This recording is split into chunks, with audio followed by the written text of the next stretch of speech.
Roco Radio High School baseball coverage will start in 2 minutes.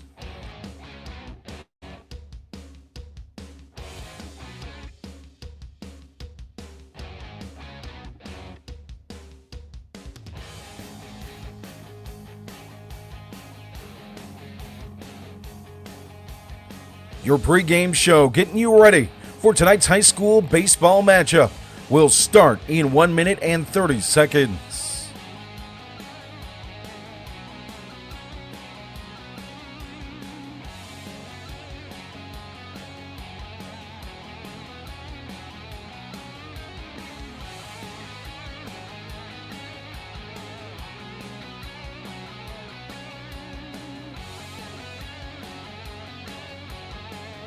High school baseball coverage on Roco Radio will start in 1 minute.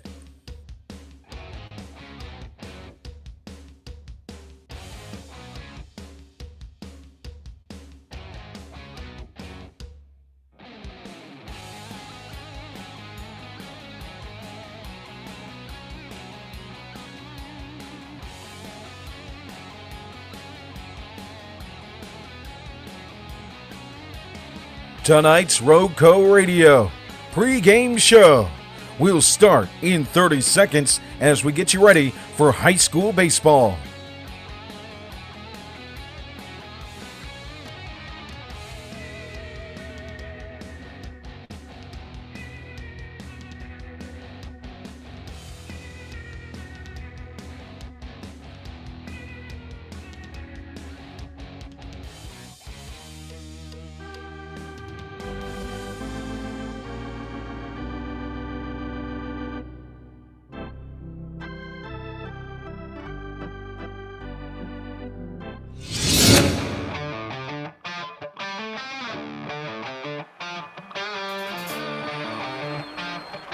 The following is a presentation of Roco Radio Sports.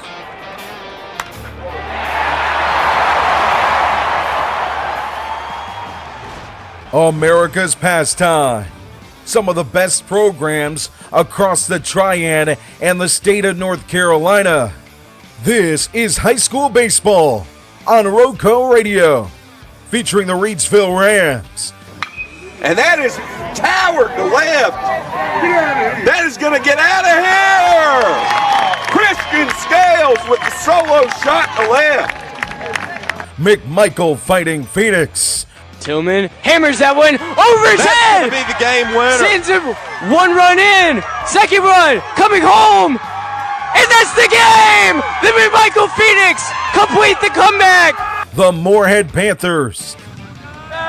Here's the 1-2 from the righty Behe. Oh, that is hit hard in the right field. On his horse is Matthews to the fence, to the wall. It's out of here. Oh, no. Judson Freeze, have yourself a day. 2 doubles and a home run.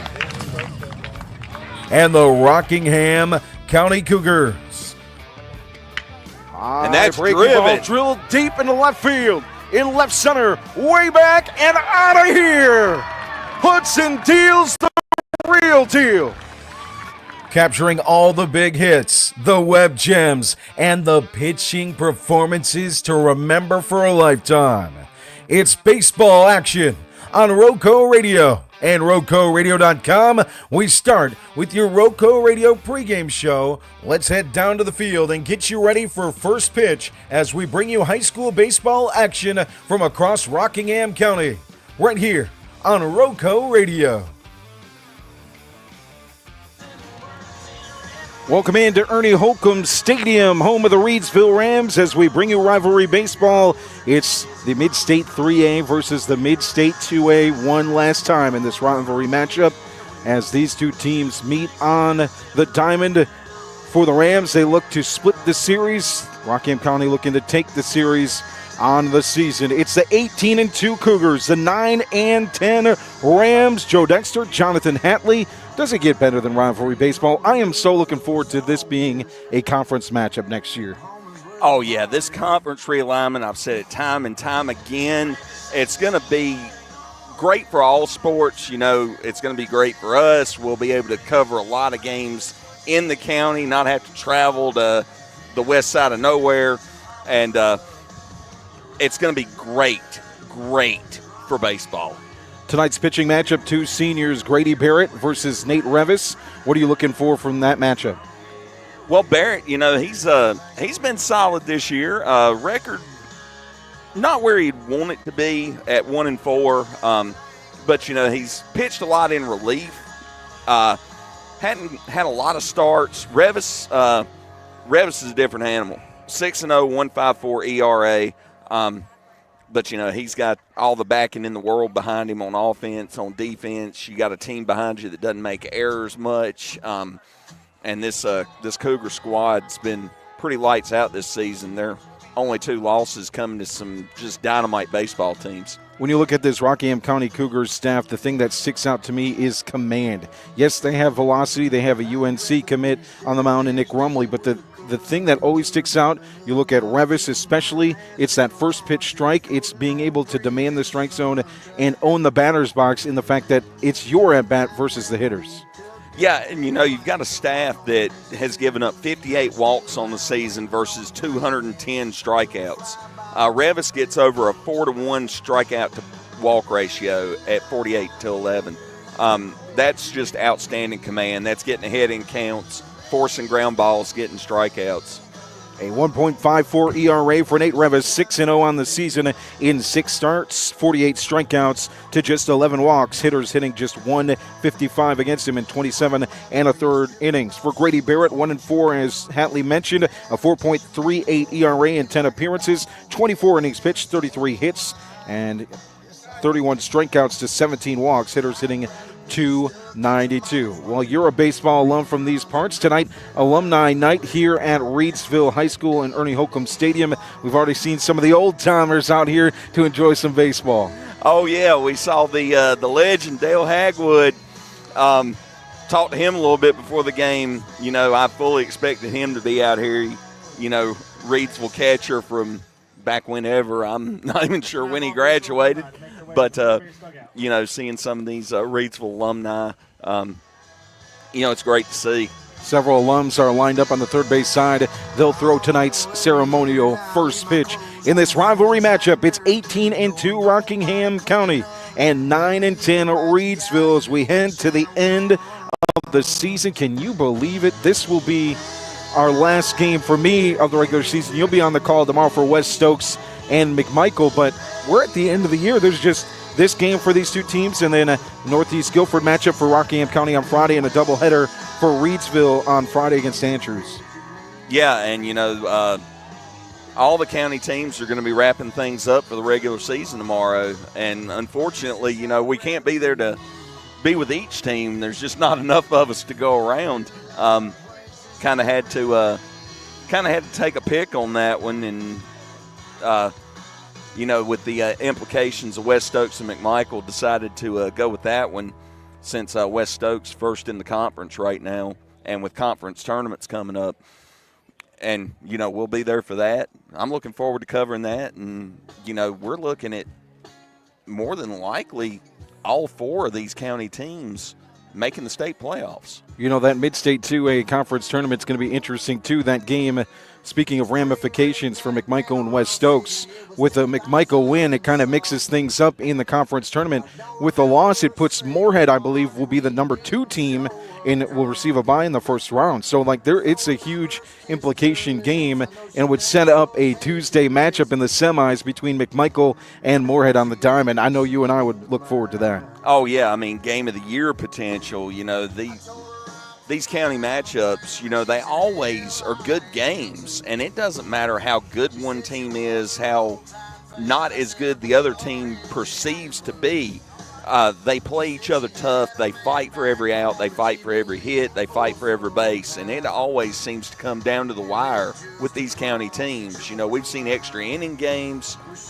When you're getting free baseball, it doesn't get any better.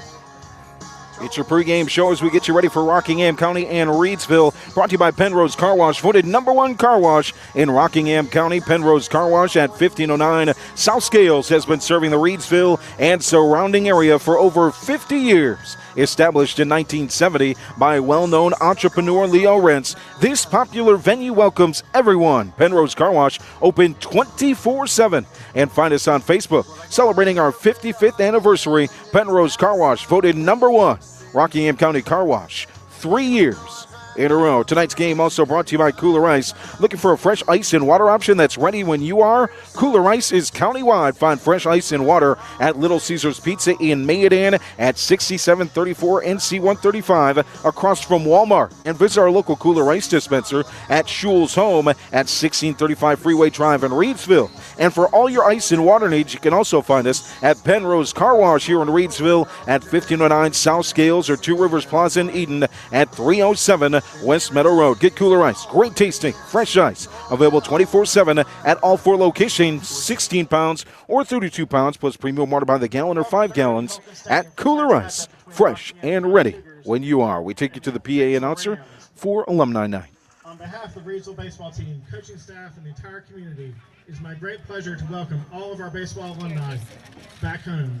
Today, we celebrate the legacy that each of you helped build on this very field with your dedication, passion, and love for the game. Whether you played decades ago or just a few seasons back, your contributions still echo in every pitch, every swing, every cheer from the stands. This program is what it is because of you. As a special part of tonight's celebration, it's our honor to have you throw out the first ceremonial first pitch, not just as a kickoff of the game, but as a tribute to all of you and who've worn this jersey with pride. So let's enjoy the game, reconnect, and continue the tradition. Welcome back, and thank you for being a part of our baseball family.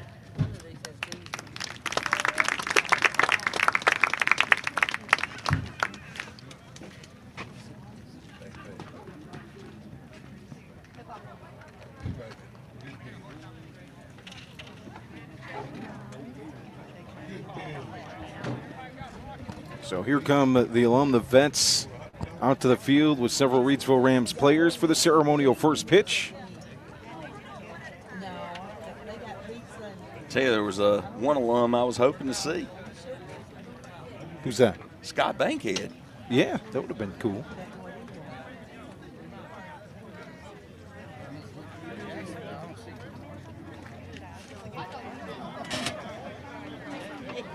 Got alum of all ages out there to throw out the first pitch. 11 different former Rams are set.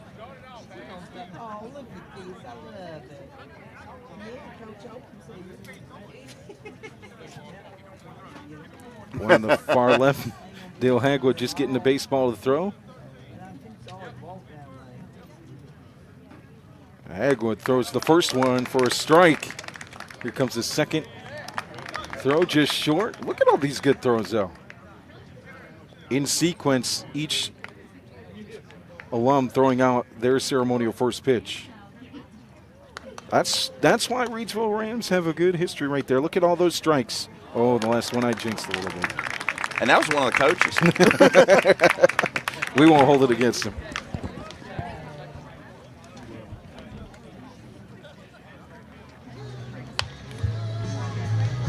Beautiful night for Alumni Night here in Reidsville. It's the Rams and the Cougars. Just about set for first pitch. Well, let's take a look and wrap up the last time these two were on the diamond for Reidsville, a 9-7 loss to Moorhead. Jonathan, what was a close game? Yeah, and I didn't get there until the sixth inning as I was calling the Northeast Guilford Rockingham game. But as I was getting there, Reidsville ties it up at 7 apiece there in the top of the sixth. And, you know, it's looking like it's going to be a dogfight right to the end. They get retired, made an out at third base, probably had a good chance at scoring another run if not for that out. And then Moorhead came up, got him one run, and then had that steal of home plate. You know, gave him the 2-run lead, and then Rippey came closed the door on him in that top of the seventh. Good defense behind him as well. Jacob Sands at third base with a big play, and Zachary Grogan with a diving stop as well to end the game for the Panthers. On the opposite side, Rockingham County Senior Night at Sam Jones Baseball Complex on Tuesday, a 10-0 win over Northeast Guilford. Yeah, you had Cole Behe got the start, shut down the Rams in the first inning on 5 pitches, and then they came out hot with the bats. Hudson Deal hits a 3-run homer, gives them an early 3-0 lead. Behe just keeps on working. 11 pitches the second inning, retires the side in order. Third inning comes around. Only hit of the game comes around off of Behe, and then they catch him in a pickoff. And fourth inning rolls around, or bottom of third rolls around. Bognar gets a single. They intentionally walk Deal because they didn't want to throw to him again. Matthews advances them. Goots hits a RBI, 2 RBI single on senior night. Senior, 2 RBIs. You know, you can't ask for anything more as a senior in your last home game in the regular season to get a couple of RBIs. Fourth, Nick Rumley comes in, and Northeast just wasn't ready for that. And, you know, you get a guy that's warming up in the mid to upper 80s, and, you know, he gave up a couple of walks in that inning, pitched his way out of it. Rams just kept on poking away, getting a few runs here and there, or not the Rams, the Cougars keep on poking away, get a few more runs here and there, and then the last inning, top of the 6th, Rumley up on the mound, 3 straight Ks, 7 on the night, and bottom of the 6th with an 8-0 lead, Cougars put up another 2 and game over all of a sudden. 2 questions for you from that game. Has that Huddy home run landed yet? No, it's orbiting somewhere up above South Carolina. I believe his mom posted the video on Facebook, and I saw that thing. Wow, just jumped off his bat. And then the second question is, as far as pitching depth, when it comes to what the Cougars are going to present as we take the run here for conference tournaments and get into the playoffs, Cole Behe has shown that he can be that guy that maybe you didn't expect at the beginning of the year to be one of the ace members of the staff, but that's a guy that can contribute and maybe make a start if you need him to, but he's definitely been a weapon in the bullpen for them, and their pitching depth is a lot stronger than maybe people even understand or recognize. Well, I mean, you had 3 just viable starters coming into the season in Rumley, Revis, and Deal, and, you know, all have good command, good velocity. And then Behe, you know, he came on mid-season and, you know, even had a few starts. He's got a 3-0 record. You know, the UNC commit is credited with Rockingham County's only 2 losses. And, you know, that's not a knock against Rumley at all. But, you know, you get against teams they've got D1 players, and you're a D1 level pitcher, you know, they're going to get the better of you at times. And, you know, arguably, Rockingham County has a 4-man starting rotation. What other team anywhere outside of minor league and up has that? Or maybe some of the big 4A schools maybe, but right. When you look at, or maybe a 2A squad like Burns that has lots of veteran experience, but that's why there's a lot of hopes for this Cougars team. You mentioned Behe, a 1.11 ERA on the season, 3-0 in 7 appearances. Nate Revis, as we mentioned at the start of the pregame show, with 6 appearances, a 6-0 record, 1.54 ERA. Today's starter, Nick Rumley, 2.73 ERA, a season total ERA for the team at 2.01. And it's the control is where it starts. Put it in play if you have to let your defense do things around you, but also they've piled up the strikeouts, over 200 on the season as a staff.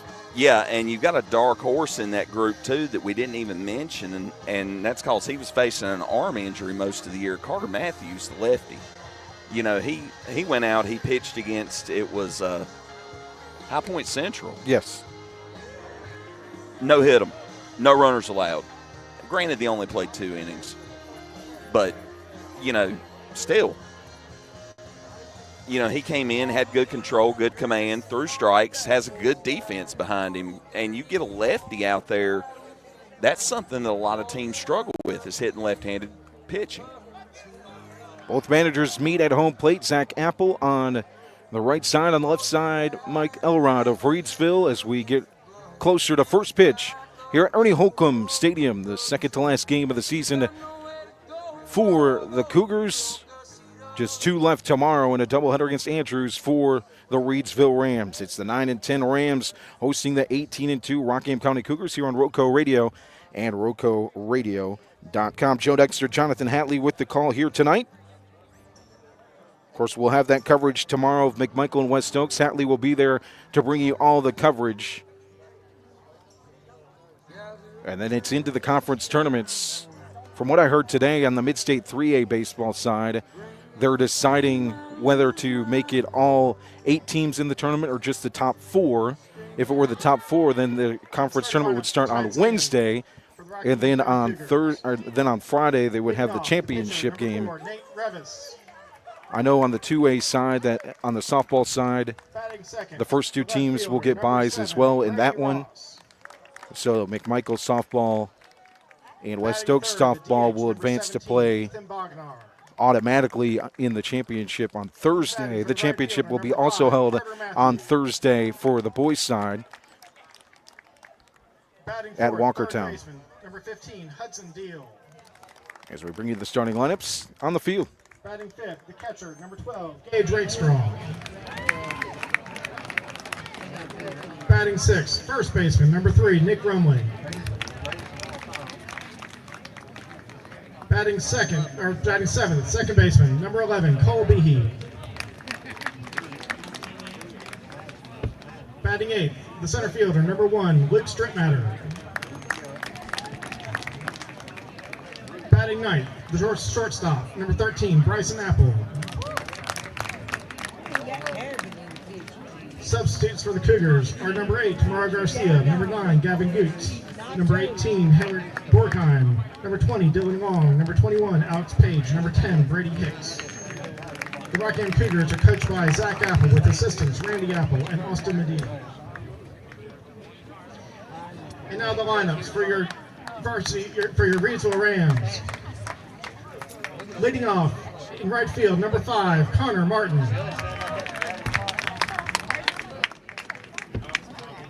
Batting second, the shortstop, number 8, Lucas Gangler. Batting third, the pitcher, number 9, Grady Barrett.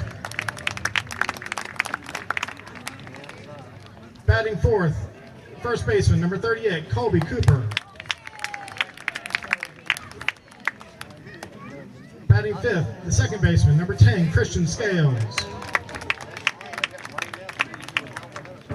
Batting sixth, the catcher, number 6, Dakota Petty. Batting seventh, the third baseman, number 7, Braden Snow. Batting eighth, the left fielder, number 28, Davis Powers. Batting ninth, number 2, the center fielder, Princeton Janey. The subs for your Reidsville Rams are number 19, Jeremiah Cobb, number 23, Christian Lockamy, number 35, Luke Travis, number 31, Jacob Perkins, number 28, Carson Robertson, and number 4, Jordan Robertson. The Rams are coached by Mike Elrod with assistants Chris Smith, Brian Woods, Ronte Hayes, Todd Woods, Isaiah Hayes, Leighton Helms, Mark Lathrop, and Dakota Cooper. Tonight's colors are presented by the Reidsville Junior High Junior ROTC Color Guard, led by Lance Corporal Allie Atkins.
Rivalry Baseball here on Roco Radio, RocoRadio.com. Let's take a look at the starting batting order for the visiting Rockingham County Cougars. Connor Martin will lead things off. Make that Nate Revis leading things off. The pitcher. Hitting second is Brady Ross in left field. Hitting third is Ethan Bognar, the DH. Hitting fourth is Hudson Deal, who's at third base. Hitting fifth is Gage Rakestraw, the catcher. Hitting sixth is first baseman Nick Rumley. Hitting seventh is second baseman Cole Behe. Hitting eighth is Luke Stripmatter in center field. And hitting ninth is the shortstop, Bryson Apple. Let's go around the horn for the Reidsville Rams with 9 double plays on the season, a .905 fielding percentage. Braden Snow is at third base. Lucas Gingler is at short today. Christian Scales is at second. At first is Colby Cooper. In the outfield from left to right, it's Davis Bowers, Princeton Janey, and Connor Martin. And behind the dish is Dakota Petty for Grady Barrett, a 1-4 record on the mound this season, a 4.38 ERA, 10 appearances, 24 innings pitched, 33 hits given up, 31 strikeouts to 17 walks.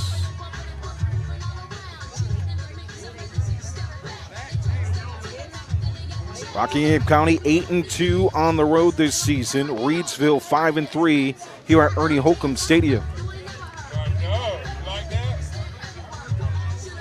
Joe, you know I'm a money ball type guy. Small ball, getting on base wins games. Rockingham County, as a team, 502 on base percentage. That's how you win games. And that's basically all they've done this year. The visiting Cougars will be in their all-black uniforms with white numbering and lettering. Cougars inscribed across the chest. The Reidsville Rams in their home whites with blue sleeves, blue numbering and lettering, and gold trim, blue trim down the pants. For the Rams, as Barrett toes the rubber, Nate Revis in the box on the right side. First pitch on the way, and it's a strike. Nice cutter, inside movement on it. First pitch at 6:57.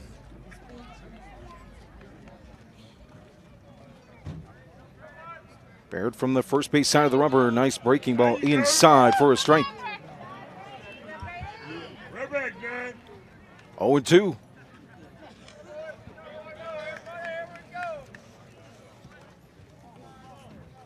The 0-2 offering from Barrett. Breaking ball, check swing, holding up is Revis. Outside to the righty in the left batter's box.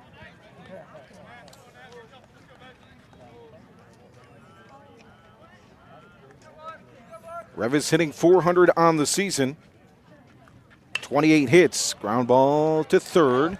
Scooped up. Nice play by Snow. Throw to first is in time for Cooper. Brings up Brady Ross. Number 7, Brady Ross. Brady Ross exclusively in that 2-hole through the season. .407 average in 25 at-bats. Yeah, that's a 1-2 punch with Revis and Ross, both speedy players, get on base a lot. Line drive over the head of the pitcher. Barrett to Scales at second. It'll be booted, though, and at first will be Ross. Number 17, Ethan Bogner. Brings up the Steel King, Ethan Bognar.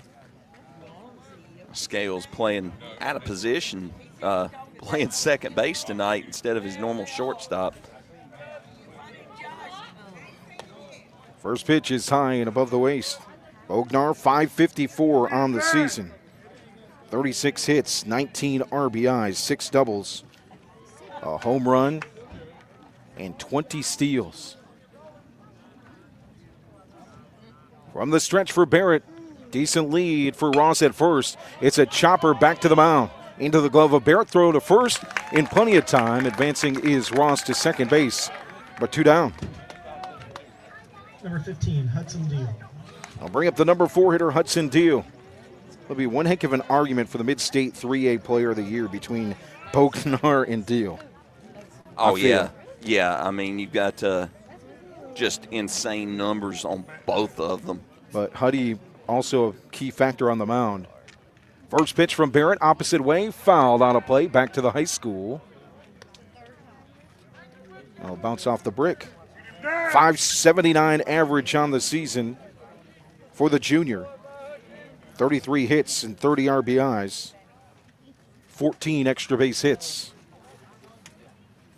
Here's the first pitch from Barrett. Or second, make it inside for a strike on the breaking ball. 0-2. And those 4 home runs, including the one he hit Tuesday that still hadn't landed.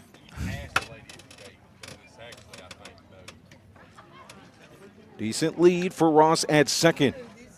Barrett steps off. Interesting mechanics for Barrett on the mound from the stretch. He comes set kind of that pigeon-toed. Here's the 0-2 line drive into center field. Backpedaling is Janey, and he'll make the catch for the out near the fence. Great read from Janey off the bat.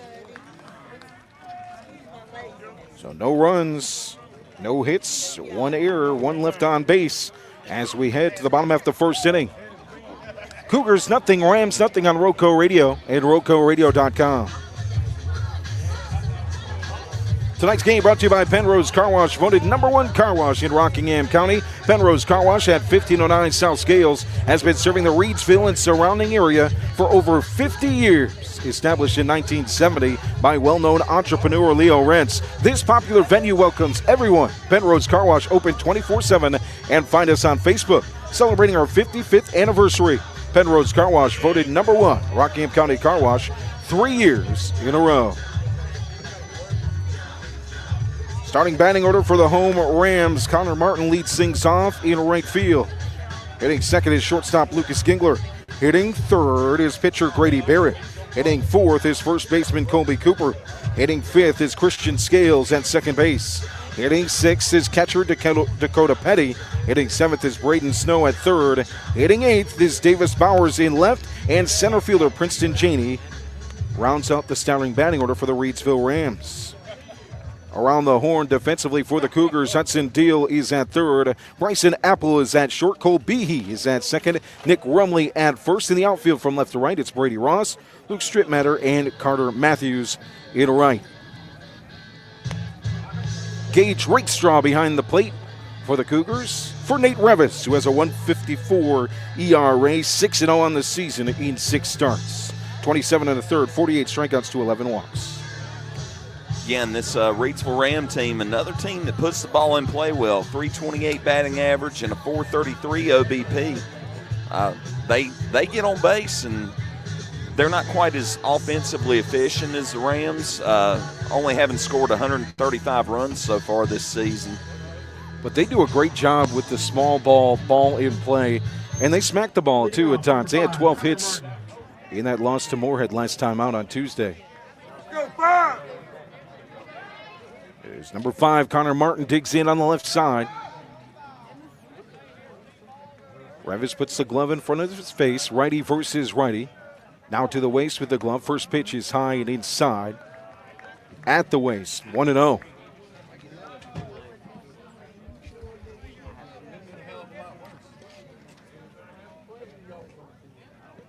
Long look into his catcher, Rakestraw. Now the offering from Revis. Right down the plate for a strike on the fastball. Even it up 1-1.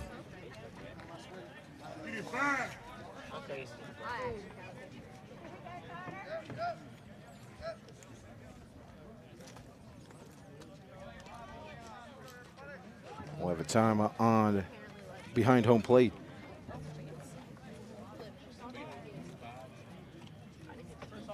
The junior Martin hitting .373 on the season with 22 hits and 5 doubles. That's a hard hit baseball into center field. It's going to get all the way near the warning track. Backhanded out there by Strittmatter. He gets it in, but a leadoff double for Connor Martin here in the first. That just zipped off the bat. Oh, yeah, that got out to the outfield grass in about half a second from the plate. Just a mashed baseball. So runner in scoring position for Lucas Gingler, number 2 in the order today. Gingler hitting .434, 23 hits, 14 RBIs. He hits from the right side, facing the righty Revis. Revis toes the first base side of the rubber from the stretch, glove just above the waist. Looks over to second for just a second. Offers it at the waist, just a bit above it. Check swing for Gingler. He holds up, though, 1-0. Yeah, if you miss high to Gingler, you've missed. Rumley's going to play in at first base, as is Deal at third. He'll play in at the cut of the grass. A couple steps in for Rumley in the grass at first. Just over the glove of Revis on the hit in the center field. A base hit. Rounding is Martin from third. Here's the throw. Cut off by Rumley. Sliding in safe for the first run of the game is Connor Martin, an RBI single for the senior Lucas Gingler. Brings up number 9. Great job by Martin, too, to jump on that one. He jumped from second base to third and got in cleanly to score. That's the power of leading off with a hit, ain't it? Oh, yeah, especially when you lead off and you're in scoring position off the as the first batter. 1-0 lead for the home Rams. With a runner on first base, Gingler at the cut of the grass with his lead. Here's the offering from Revis inside. Got him to go after it. Barrett at the plate, the number 3 hitter. Grady Barrett hitting .434 this season. 7 doubles, 2 home runs. One of those an inside the park home run against Voyager Academy. Here's the pitch from Revis. Outside, just misses the zone to the righty. 1-1. I'll tell you, you hit an inside the park against the number 1A East baseball team in the state. You either hit it to a spot where there was just nobody, or you've got a rocket pack strapped you somewhere. Here's the 1-1 outside with a breaking ball way off the plate, 2-1. That's a big win for the Rams, and then getting a win over Farmville Central. Yeah, 2 solid baseball teams. Jumped them up to 17 in the RPI. Now they sit at number 20. As that one is low, just outside 2. 3-1 to the number 3 hitter, Barrett. Connor Martin started things off with a double and RBI single for Lucas Gingler. 1-0 lead for the Rams here in the bottom half of the first. Nobody out. And the number 3 hitter at the plate. 8 Revis works from the stretch. Inside fastball, got him to jam it. It's a high pop up to short. Bryson Apple makes it easy play. Go 3-8. Number 38, Colby Cooper. Well, that would have been a home run in a phone booth. Might have come down and hit us on the head, though. I keep waiting on one of those fouls back to just come straight at us. You haven't gotten one yet here? No, I've come close. I had one about 4 feet from me. I remember one time I thought I heard that one zip past you. Opposite way for Cooper, the number 4 hitter in right. Matthews takes several steps back. Good read of the baseball and makes the catch on what looked like it could have been a double. Number 10, Christian Scale. Nice hitting there by Cooper. Just finds a outfielder, Matthews. Now brings up the number 5 hitter, Christian Scales. Well, that Rockingham outfield just solid, very few errors on the season. 371 average this year for Scales. 13 hits, 3 doubles, and 10 RBIs. Revis tried the pickoff, couldn't get him. Rumley covers first. Gingler takes 2 steps off the bag. Revis from the stretch. Righty versus righty. Outside backhand attempt from Rakestraw is going to get back to the backstop. And in standing up at second is Gingler in scoring position.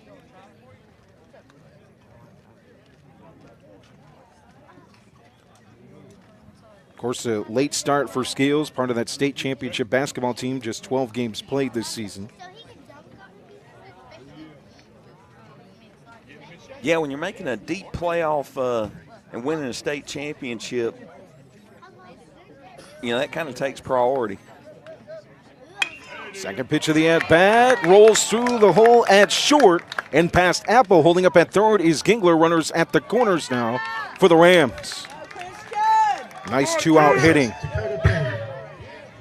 Well, Ross got that one in quick, too. And Gingler's not slow out there on the bases, and Ross just rocketed that one in toward the plate. Brings up the catcher, Dakota Petty. Petty hitting .324 this season. Let's go, 6. Bring home. And Petty had that big walk-off hit a few games back. Against Walkertown. Inside, nice strike. Just above the knees. From Revis. Runners at the corners. 1 run already in for the Rams here in the bottom half of the first.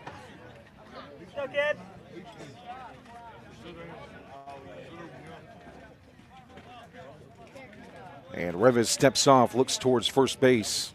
That run coming on an RBI single from Lucas Gingler, who stands at third after Connor Martin led things off with a double in this half inning. Christian Scales with a single at first. He's on the move. Throw inside on the fastball, down by Rakestraw to second base. It'll get past Behe, but with good backup, Apple holds it in the infield. Scales with the stolen base. Yeah, So two runners in scoring position. that seemed to be designed. Behe kind of stepped out of the way when he did, saw didn't the home plate. Gingler wasn't going for home and saw if the throw would get Scales. 0-2 from Revis outside. Got him to go after it for strike 3. First strikeout of the game for Revis. The Rams leave 2 on base. They score 1 run on 3 hits. No errors as we head to the second inning. 1-0 Rams here on Roco Radio and RocoRadio.com.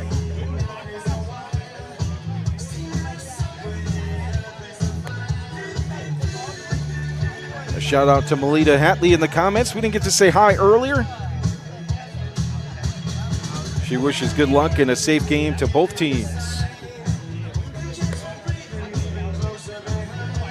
We thank you all for listening in all season long to our baseball and softball coverage. It's hard to think that in just a month we'll be done with the sports season for this year. We'll be on to getting ready for fall and next school year with football, and we hope the addition of volleyball. We'll be out there looking for your help and your support and sponsorship to make these broadcasts happen. So be on the lookout for the Roco Radio team here this summer. If you'd like more information on how you can sponsor our broadcast, all you have to do is reach out to us on Facebook by searching for Roco Radio, or you can email us, radiorockingham@gmail.com, or find me, Joe Dexter, on social media and contact me, and I'll get you my phone number. We'd love to have your support. And we thank all those that have supported throughout all sports seasons. So Grady Barrett returns to work for inning number 2.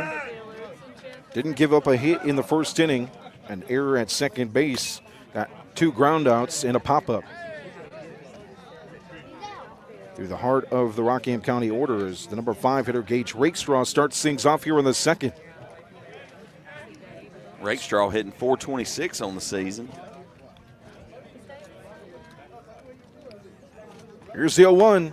High inside cheese. 1-1.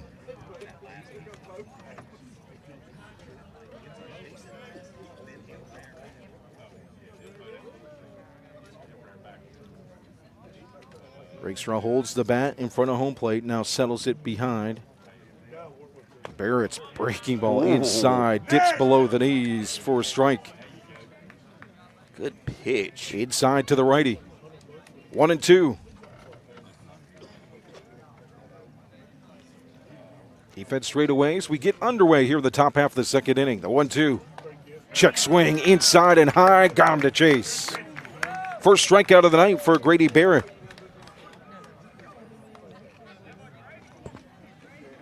Now, there's nothing you can do there. You put that bat out there and you just hope that it was with an even play. Yeah, he tried to hold it back, but when you started that thing, it's tough. So here's first baseman Nick Rumley. Barrett steps off the mound, looks to his wristband and to the home dugout here on the third base side before resetting. He'll work from the delivery, first base side of the rubber. Breaking ball low. Down the plate, though. 1-0.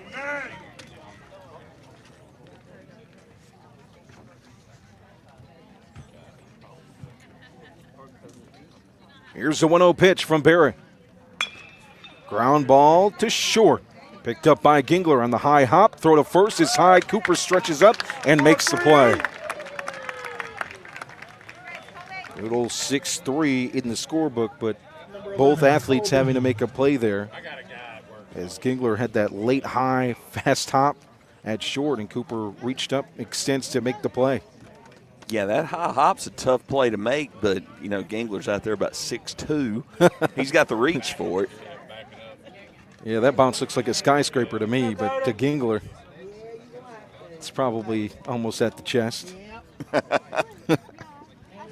Brings up Cole Behe, 2 down. Here in the top half of the second inning, 1-0 lead for the Rams. Behe comes in hitting 286. From the delivery, Barrett's 1-0 outside foul on the play. Takes a nice roll to the high school brick. Facade here on the right side, first base side. Here's the 1-1 from Barrett. Outside breaking ball, going after it is Behe. No way he was getting to that one. It started near the plate on the black and worked its way into the left batter's box. 1-2. Dropped off the table, too. The 1-2 offering from Barrett. That one's hit high and far and left, but adjusting and making the catch and left is Bowers for the out. 1-2-3 for the Cougars in the second. No runs, no hits, no errors, nobody left on base as we head to the bottom half of the second inning. 1-0 Reidsville here on Roco Radio and RocoRadio.com.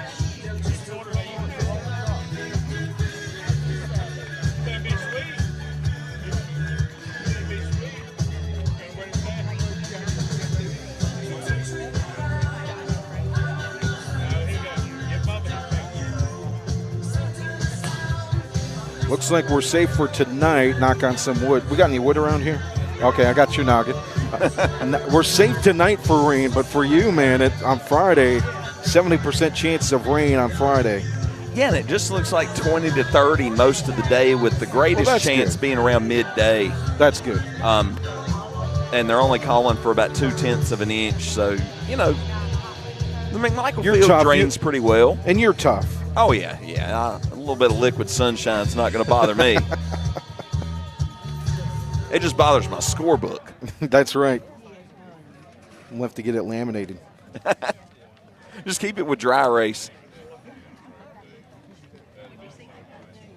Score update senior night at McMichael. Softball. They lead Moorhead 5-2 in the bottom of the fifth.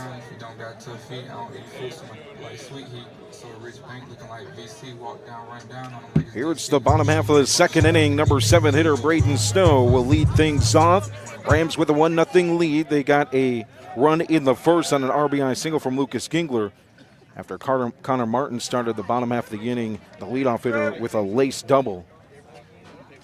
And had great base running from second to home. 3 hits so far for the Rams as Snow digs in for pitch number 2 at the at-bat. And outside ahead is Snow, 2-0. Oh, we got a 1-1 count. I guess that second pitch was called a strike. Well, that one came straight back to us, bounced back to the chair. I had the hands up. You need to bring a glove, Hatley. I would have caught that if I had a glove. Tall tale. I don't think my arms extend that high. Here's the 1-2.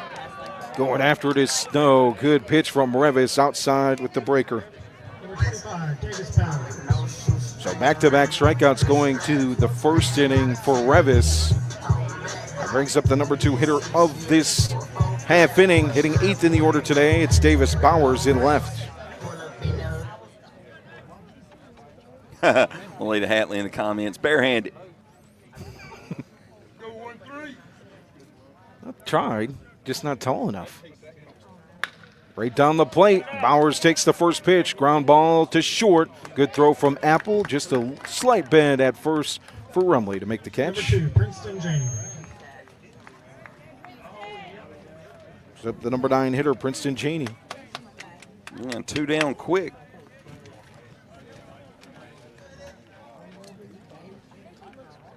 But we were talking strategy a little bit before the game, and having a 300 hitter as your 9 hitter right ahead of your leadoff man, you know, maybe a strategic move there by Coach Elrod. 9 for 30 on the season is Janey. First pitch inside, just misses the plate. 1-0. Go, 2.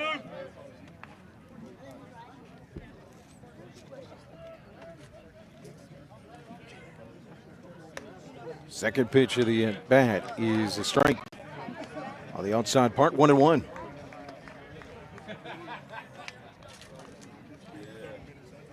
Big crowd here tonight for Alumni Night at Reidsville High School.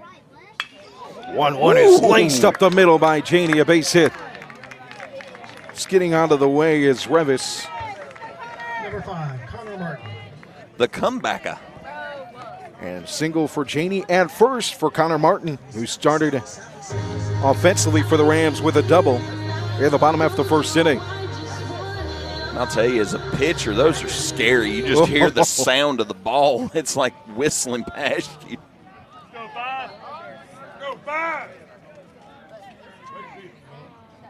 Good lead for Janey. He's on the move. Pitch out. Here's the throw down to second. The tag by Apple. Got him. Called safe.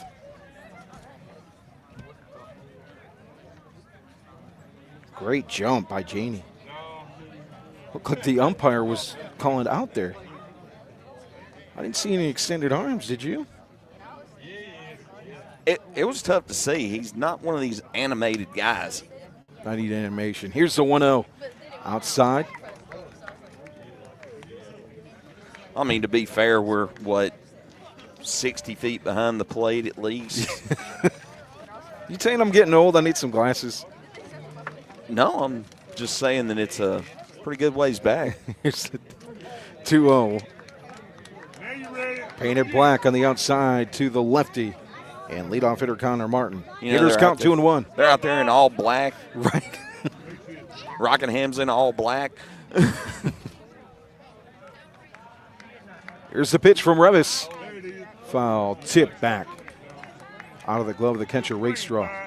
Even count 2-2. First time these two teams met, an 8-5 win at Sam Jones Baseball Complex for the Cougars. And that game was a battle all the way, too. In the lefty's batter's box for Martin. The 2-2 from Revis outside. Way off the plate. Full count, 3-2. 2 down, a strikeout to start things off in this half inning for Revis and a ground out to Shore. Janey with a single and a stolen base. He stands at second. 3-2, 2 outs. Here's the payoff from Revis. Fouled high and out of play. Darn near hit the storage shed here on the third base side. So reset it. Yeah, I wonder how many balls are in those woods over there. Oh, there's got to be ton. It's like a golf course when you lose Go it. fishing them out of the water hazard.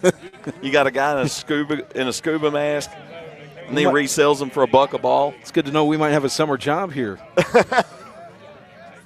Just get some scuba gear.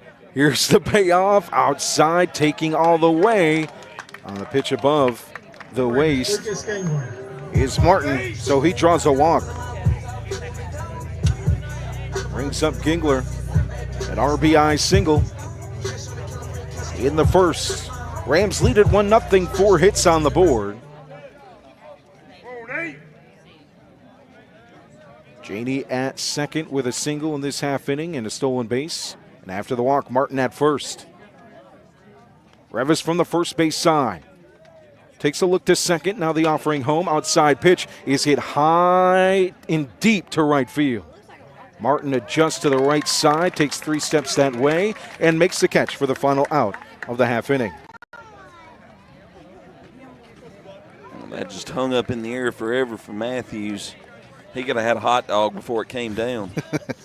No runs, 1 hit, no errors, 2 left on base for the Rams as we head to the third. 1-0 lead for Reidsville here on a beautiful Thursday night rivalry baseball on Roco Radio and RocoRadio.com.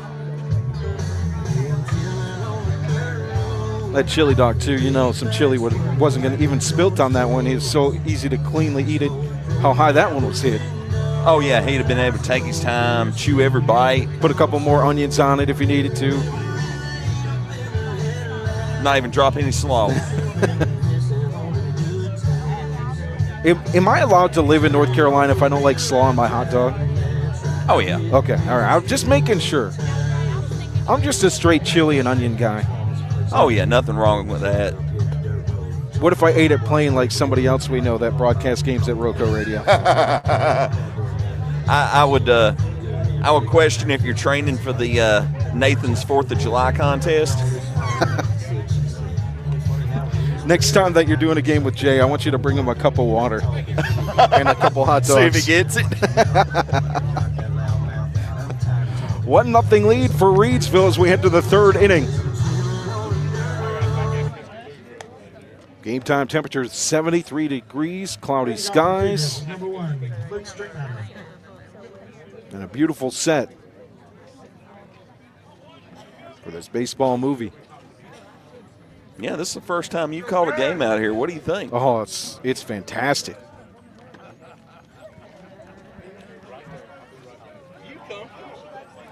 This is high quality. Brady Barrett back on the mound for the Rams. It's Luke Strickmatter at the plate, the number 8 hitter for the Cougars. Cougars offense looking to get going. 2 ground outs and a pop-up in the first, a pop-up and a ground out and a strikeout in the third. Opposite way for Stritt at second. Scales reaches for it to throw on the fade, and he's pulled off and safe. Scales had no business getting that baseball. Yeah, I mean, fielded it in the grass, almost behind first, and tried to flip it across his body. Just couldn't quite get it there. I had a friend ask me that listens in, when you see Scales on the field, what does it remind you of? And I said, Ellie De La Cruz. That's as good a description as any. As athletic as you will see, as that one skied high into center field. Jenny will shade towards right and make the catch for the out on the pop-up from Apple.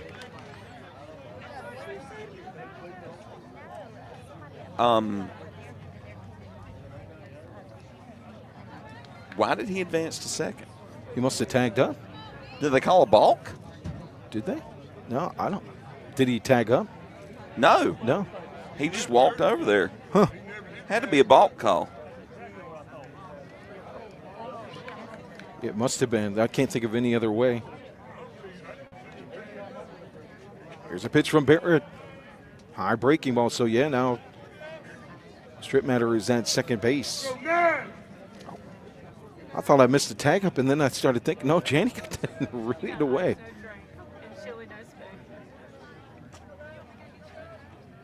Here's a 1-0 from Barrett. Throw back and safe. Go to third and safe. So, yeah, Apple's still at the plate. Must have been a ball call.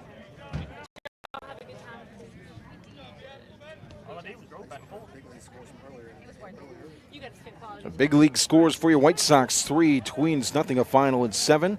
A final Mariners 4, Red Sox 3. And the Royals over the Rockies 7-4. Giants over the Brewers 6-5.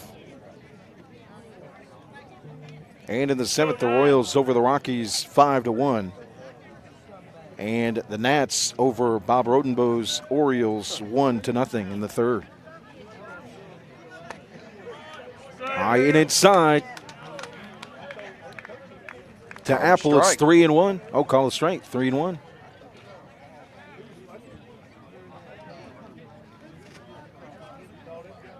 In 30 minutes, NFL fans from across the country will be either extremely devastated or extremely happy, depending on what they want in the NFL draft.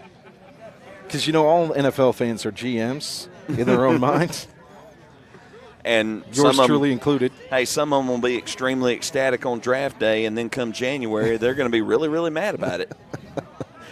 Full count to Apple. 3-2 goes opposite way. Nice hit in the gap. 3:45 bounces to the warning track. Walking into score is stripped from third. An RBI double for Bryson Apple. And we're knotted up Brings up number 4, Nate Revis. at 1 apiece. And back to the top of the order for the Cougars and Nate Revis.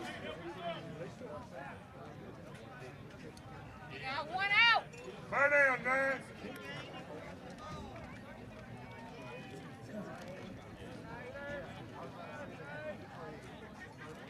From the stretch, the pitch. Curveball inside. Nice pitch from Barrett for a strike. And good night in sports.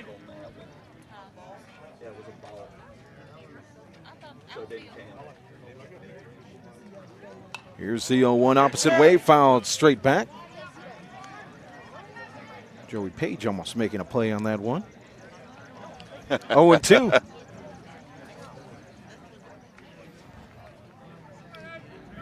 Revis grounded out to third in his first at-bat in the top half of the first inning. Oh, that one curves over his shoulder blade. Yeah, good to see Joey over here. Doesn't have to do PA duties tonight.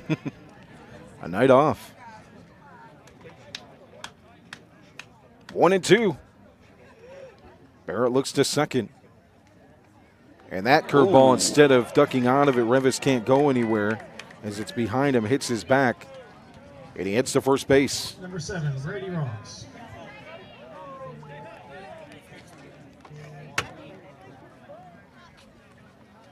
So Luke Stripmatter started things off with a single in this half inning.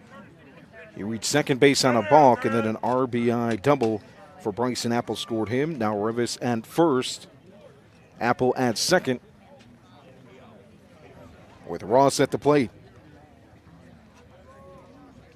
Go, Brady. Hand that to me, man. Ross reached on an error in the first inning.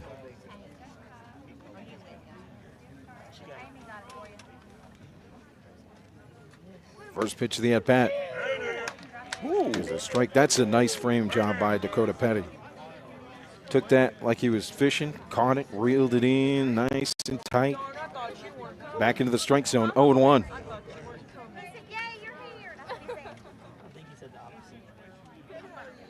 The 0-2 is laced to center field. Janey has to get back, jump, nice makes catch. the catch for the outs. He misjudged it at first, but readjusted. Number 17, Ethan Bognar. Took a couple steps back and jumped up to make the catch. They've made... Yeah, that first step was in, and that's a mistake you, a lot of times as an outfielder, don't recover from, but Unless he you're an recovered, athlete made the catch. like Janey, man, he's made some catches today. Go, Brady. We've seen him flying around in right center. I think that's his third put out of the game already. Pitch to Bognar, gets past the catcher. And into the dugout. All the way darn near the dugout. Yeah, umpire called it dead. So a dead ball, runners at second and third as they move up from first and second. Bogey came into this one hitting .554 on the season with 19 RBIs. Grounded out to the pitcher in his first at-bat. Here's the 1-0, high and tight. 2-0.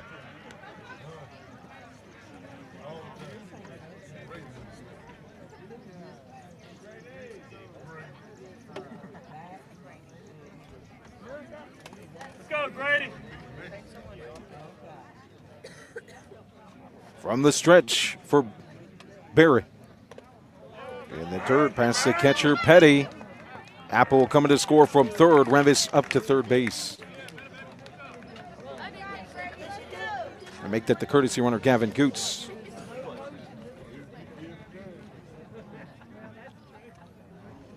Go 9.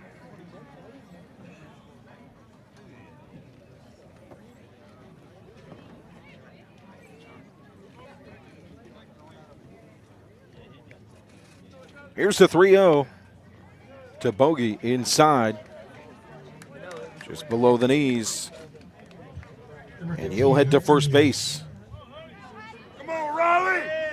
So runners at the corners for the most lethal offensive weapon in this lineup, Hudson Teal.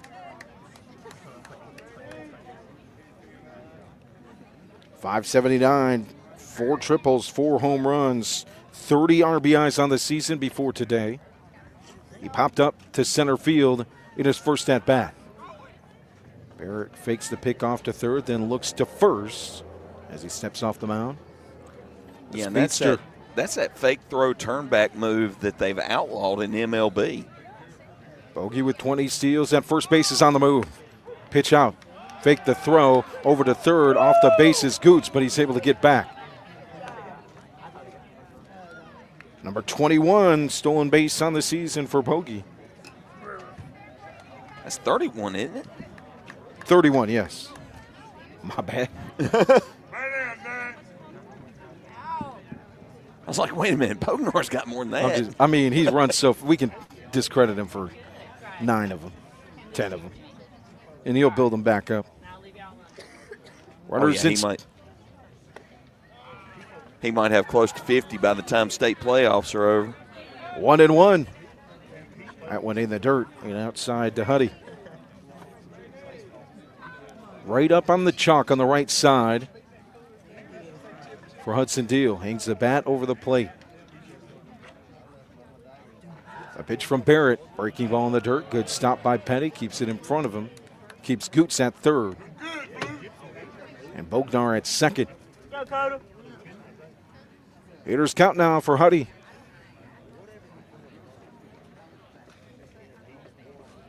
And I'll tell you, don't throw him a meatball on 3-2. Northeast learned that the hard way Go, Tuesday. Grady. Way outside, sliding and making the catch is Petty in the left batter's box. 3-1. Yeah, at this point, you might want to just issue a pass. He got first base open. You got first base open with 1 down. I definitely wouldn't give him anything good to hit. Here's the 3-1.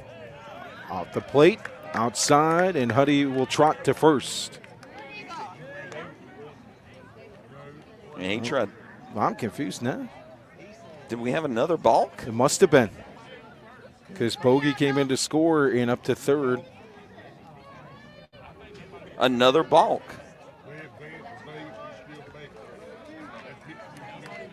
And I'm trying to figure out, I'm not seeing any problem with Barrett's delivery or his set. Fouled way back to the high school.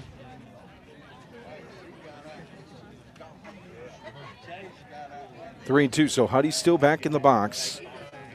Gooch comes in to score. Bognar at third. 3-1 lead for the Cougars. Slow roller to short. Kingler picks it up. Here's the throw to first. And Never it's had a not in chance. time. Didn't have a chance, and Bognar scores.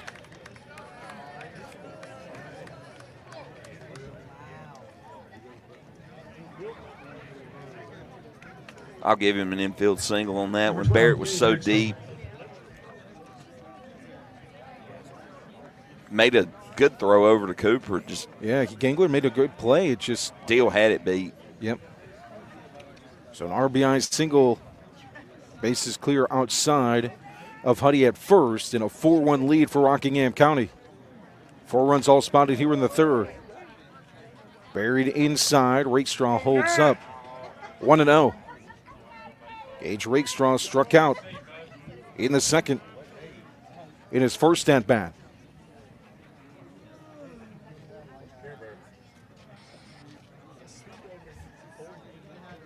Breaking ball. Here's the throw down to second. Hudson Deal with the steal. Nice swipe by Scales. A long swipe.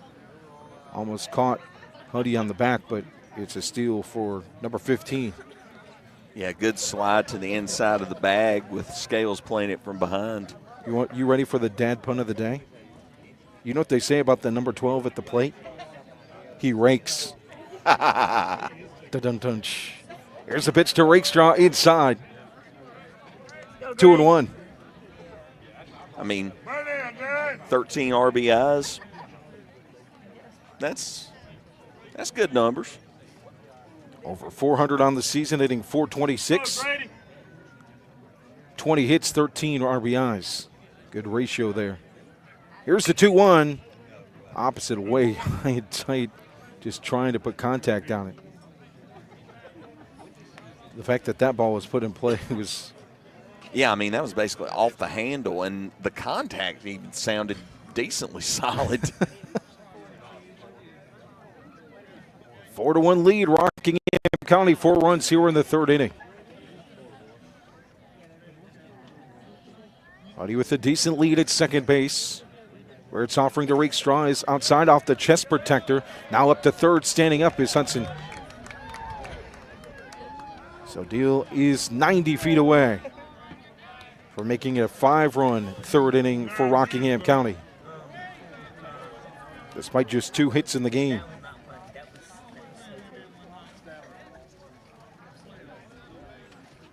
At least the score has it 2. Do you have it as 3? I've got 3. Yeah, me too.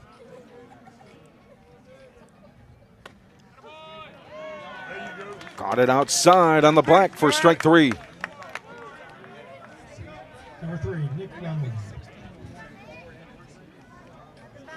So 2 down, run around third with 4 runs on the board in this half inning. A 4-1 lead for Rockingham County as Nick Rumley steps in, the number 6 hitter.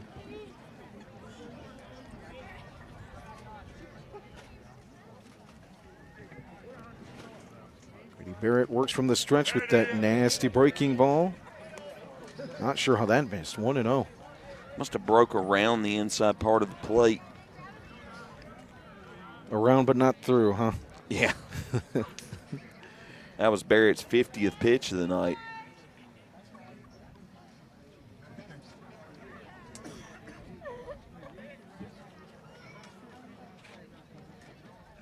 From the stretch, Barrett's 1-0. What a breaking ball. For a strike. It's the black versus the righty Rumley. Even count, 1-1. I should not be saying this. His movement's explosive. It is tonight. You feel that condensation in the air? I'm getting a little nervous about humid. it. Opposite way for Rumley down the line in right and foul. 1-2. Little humidity. Or just little fresh breeze. Just hope that I don't smell the rain though. Oh, Mother Nature That's a doesn't North start Carolina spitting. thing. That's true. 4-1 lead for the Cougars. Strike 3 right down the plate. Froze him.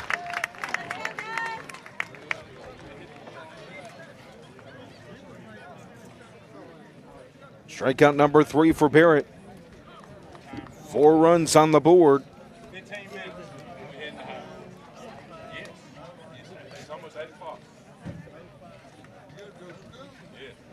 One left on base. I believe I have it as 3 hits, 1 error. So the Cougars jump out to a 4-1 lead with Nate Revis back on the mound to start the third. Tonight's broadcast brought to you by Sandy Cross General Merchandise, serving the Sandy Cross community, Rockingham County, and surrounding areas of our beautiful Piedmont Triad since 1988. Rockingham County's community store at 164 Boyd Road in the Sandy Cross community.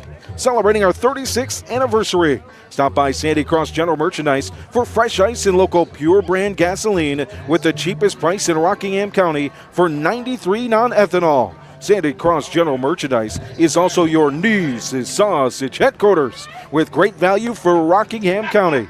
To find out more about the Log Cabin Store, find us on Facebook by searching Sandy Cross General Merchandise. And speaking of Sandy Cross General Merchandise, there they are in the comments. Sandy Cross saying, let's go Cougars. The offense got going in the third with 4 runs. See, they just needed you to get here. They put up 4 runs. You know, you come in and comment. And the Bulldog Nate Revis back on the mound in a lace line drive, base hit, a single into left to start things off for the number 3 hitter. The Rams order Grady Barrett, his first hit of the night.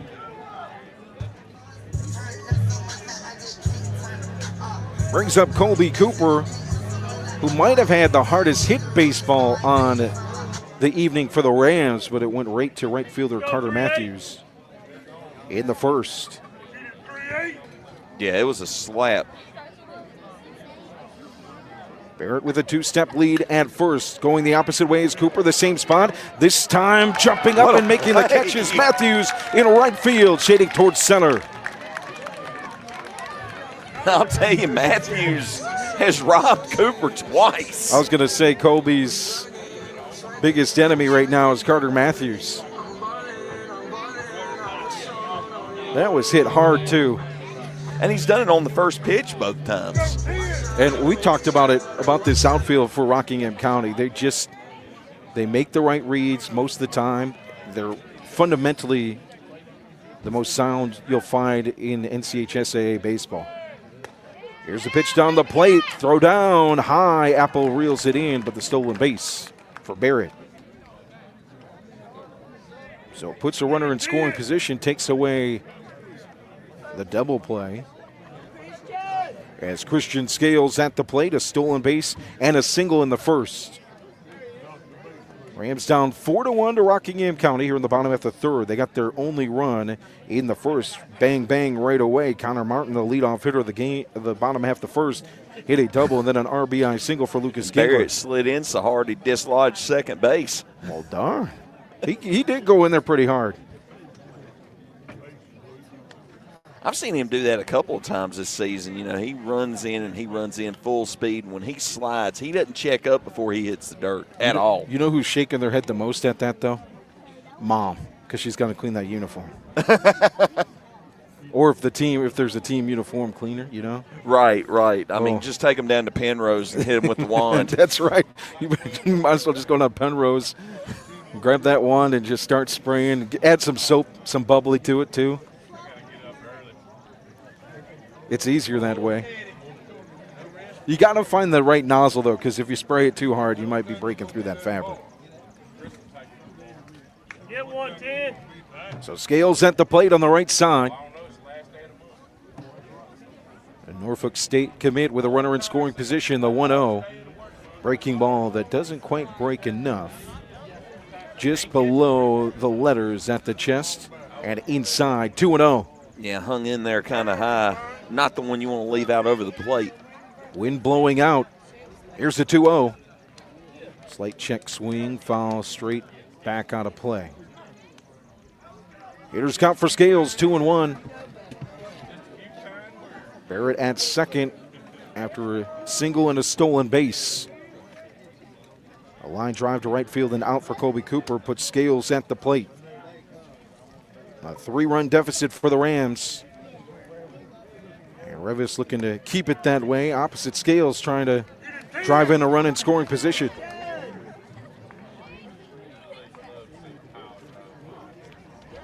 Defense will play a bit back. Hudson Deal behind the bag. Now he'll take a couple steps almost even with the bag at third. Way deep at second is Behe near the cut of the grass. Way outside on the breaking ball from Revis. 3-1. Again, as we said with Huddy, of the Cougars, Hudson Deal, you add a 3-1. Was that not ball 4? It was ball 3, I guess. Full count 3-2. You don't want to give him a meatball here. Missed a strike somewhere. Timeout at the plate for Scales. If you offer something down the plate, we've seen him do it several times. That left field side. Oh yeah, Scales. You give him one to pull, he'll hit it over the Pete's Burger sign again. Here's the payoff. That's laced into left, right off the glove of the left fielder, Ross. Holding up at third is Barrett. Scales up to second. Runners at second and third. Number 6, Dakota Petty. I don't even know how to. That was hit so hard. I know how Hadley's ruling it, but Yeah, obviously. But, you know, Ross better check his glove and make sure all the laces are still intact. that might have burned a hole in the glove. Let's go 6. But, yeah, I mean, you get the glove on it, you got to make the play. That's what manager Keith Shoemate's looking forward to Let's go, kid. at NSU. First pitch of the at-bat is a strike to the number 6 hitter, Dakota Petty, who struck out in the first. And you said Shoemate is originally from the Greensboro area. That's correct. A Greensboro native. Longtime high school coach in the area as well. Going after it is Petty. He can't catch up. 0-2. Runners at second and third. We got the battle of the businesses in the comments. Sandy Cross, go Cougars. Pennrose, go Rams. And a time at the plate for Petty, the lefty. Rams down 3 with 2 runners in scoring position.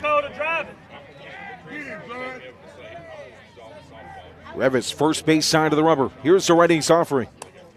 High at the chest. Inside, 1-2.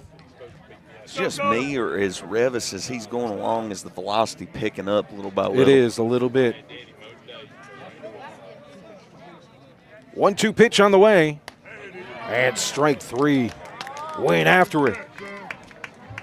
Number 7, Braden Smith. Second strikeout of Petty for Revis, his third of the game.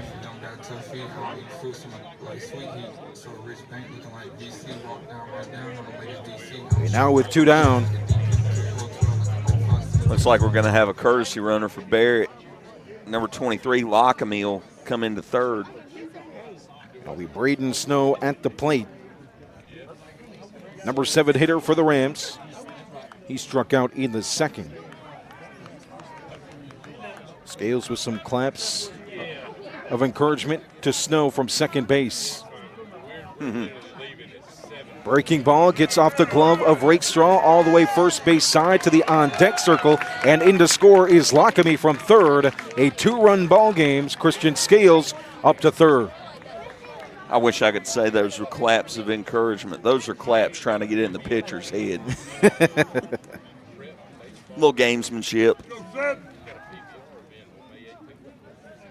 So run scores for Lockamy. Now Scales at third. Melita Hatley in the comments trying to remain neutral.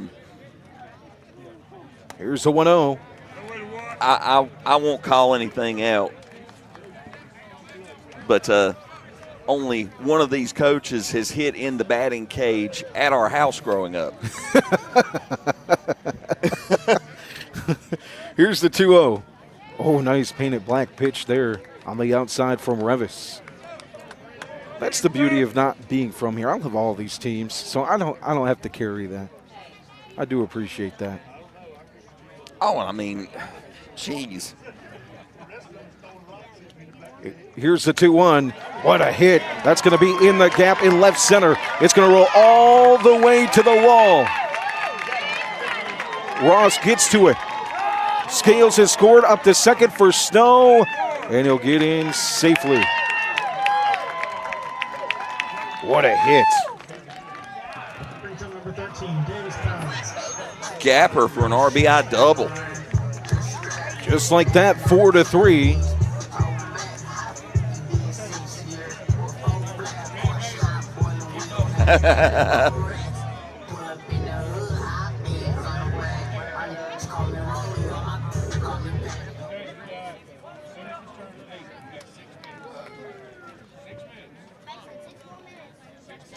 What we got here? We have a pinch hitter. No. Well, maybe. Let's see.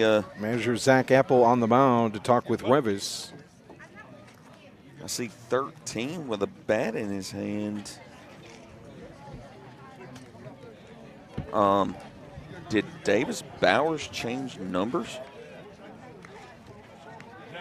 Why did I have him as 25? I had him as 25 as well. Was that the way it was? I need to look at the lineup card. I don't have it. Do you? Yeah. That went on us. Okay. Yeah. Yep, it's in the lineup card.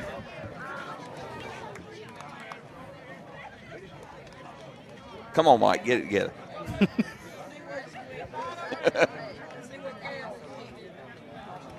Here's the first pitch from Revis, a strike to Davis Bowers, who grounded out to short.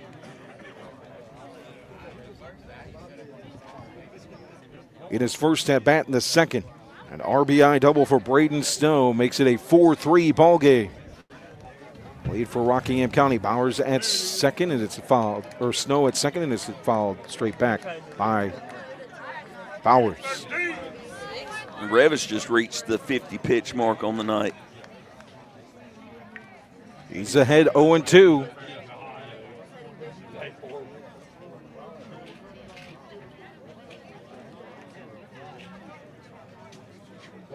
First base side of the rubber. Arm dangles with the baseball, now puts it in the glove. Righty versus righty. Here's the pitch to Bowers. Ooh, the change. Got him to go after it early. Strike three. So Revis gets out of the jam. 2 strikeouts in the half inning, but damage done by the Rams. An RBI double for Braden Snow.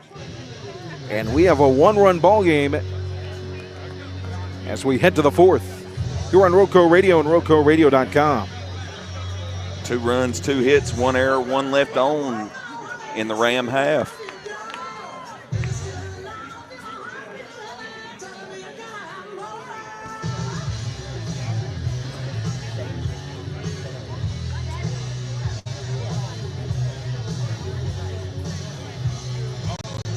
Yeah, growing up here, you know, I played ball with Coach Elrod. My younger brother played ball with Coach Houchin's older brother. I've known Coach Erskine since he was born. Our parents were friends growing up. The only one that I'm not really familiar with is Coach Apple. And we've really gotten to know him this year. Yeah, we've really gotten to know him this year. He's got a lot of baseball prowess, and this is a well-coached Cougar team. Well, we say it all the time. How blessed are we and our student athletes on the diamonds with the coaching experience they have all over the place. I mean, we talk about our baseball coaches all with great experience, our softball coaches. I mean, look at what's being done on the softball diamond this year. Yeah, with Rockingham County and McMichael, Coach Casto and Coach Langle.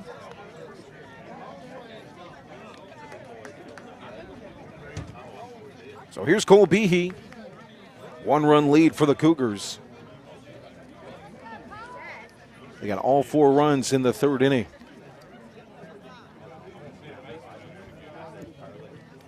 Behe hit a pop fly to left field in his first at bat.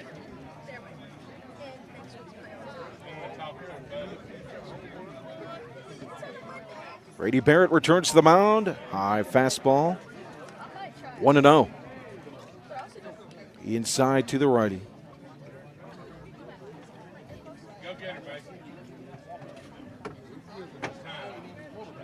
Here's the 1-0. Breaking ball outside off the glove of the catcher, Petty. 2-0.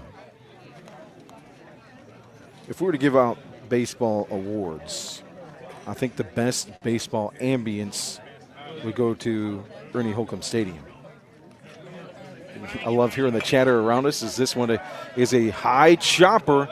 What a play. Backhanded back step throw there by the pitcher. Barrett will go down the first base line, though, and up to second base. Here's Behe.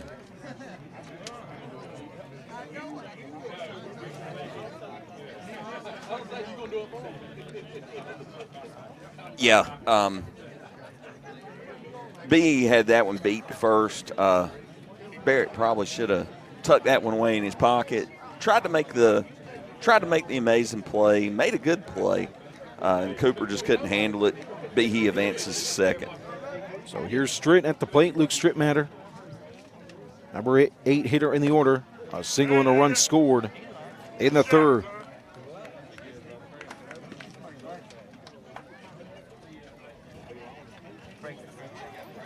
And that one's right down the middle. Looked like it was a called strike one. They don't have it on the scoreboard, but I thought I saw the umpire signal in his own subtle way.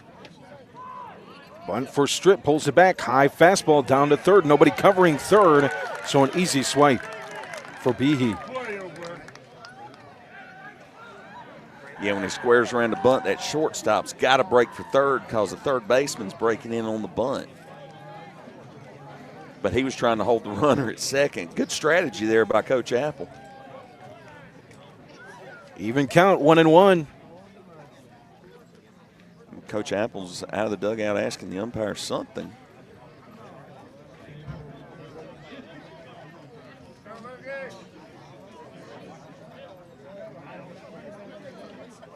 Strittmatter from the right side. Barrett, the righty's pitch is buried in the dirt by the catcher Petty. 2-1. Yeah, you were talking about the ambience here. You know, we're right here in among the fans. This stadium, the way it's designed, I wish our viewers could see it. It's just a beautiful ballpark. Barrett's pitch is outside. Score update from the NBA. Detroit basketball is back. They lead at 40-39 over the Knicks. Game 3.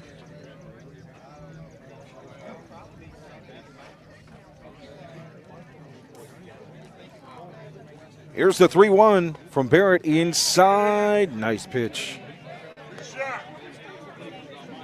Just below the hands for a strike and a full count now for Barrett. 3-2. Nobody out. Behe at third for the Cougars. They lead it by 1.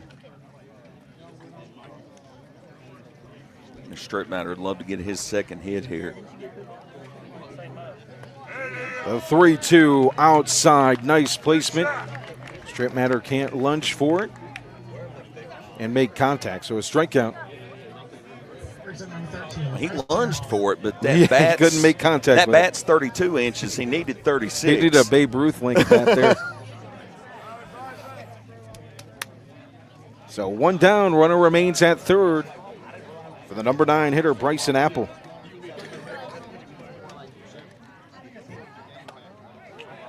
Kind of checked his swing, but went all the way with this swing. He left something off of it. 0-1. High and tight fastball.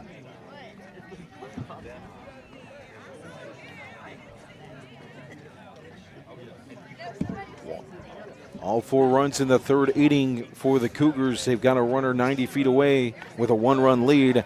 That's off the catcher's glove. Halfway down is Behe. Holding up is Petty. Got that baseball quickly. And yeah, Cole good will stop. have to retreat back to third. Was another of those Barrett exploding sliders. Got into the dirt, and Petty did good to keep that one within reasonable reach and hold Behe at third. So Apple back in the box on the right side. From the stretch. Here's a 1-1 from Barrett. Got him to chase high. 1-2.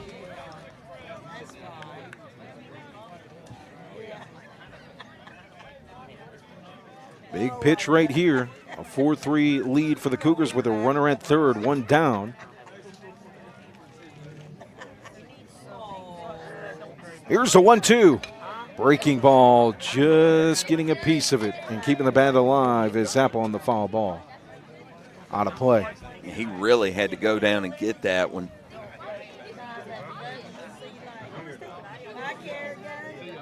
That was about a ½ inch off the dirt when he made contact. From the first base side of the rubber. Here's the 1-2. Apple hits it to third on the backhand attempt. Oh. It'll go past the third baseman, Snow. Tough hop. In to score is Behe from third, 5-3 Cougars. Brings up number 4, Nate Levis. We rule that an RBI single, right? What do you say? What do you say? What say thee? It's a tough one to call. It is. He got the glove on it, but he played it off his hip. I scored an error.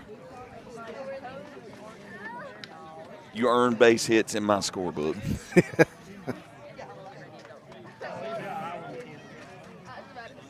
Apple is at first. Runner scores. 2-run lead for the Cougars. Throw back to first from Barrett. Snap tag from Cooper down in time.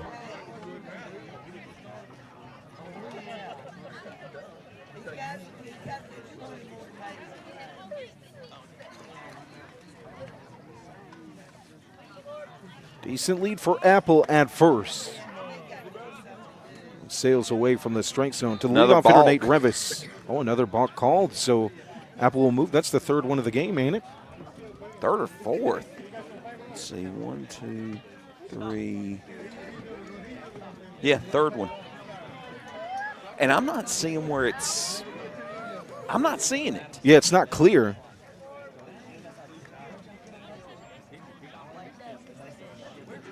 Five-3 lead for the Cougars with a runner on second. And that's a strike.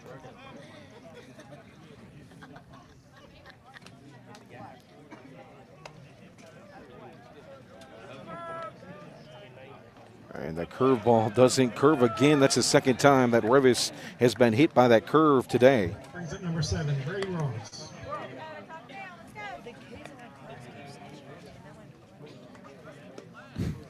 He keeps it up, he's going to make Revis think twice about standing in that batter's box. Courtesy runners number 9, Gavin Goots. Gavin Goots comes in as the courtesy runner for the pitcher. All right, I want you to asterisk that one for Bryson Apple, and we'll go check and see after the game to see.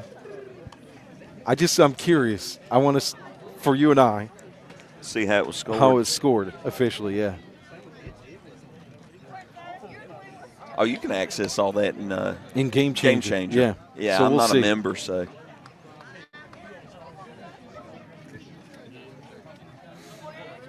I can get scores and I can get pitch by pitch and that kind of thing, but I don't get the complete. The tough thing for me on plays like that, where I think for a score, which, by the way, did you see what happened to Max Fried of the Yankees the other day? No, I missed that.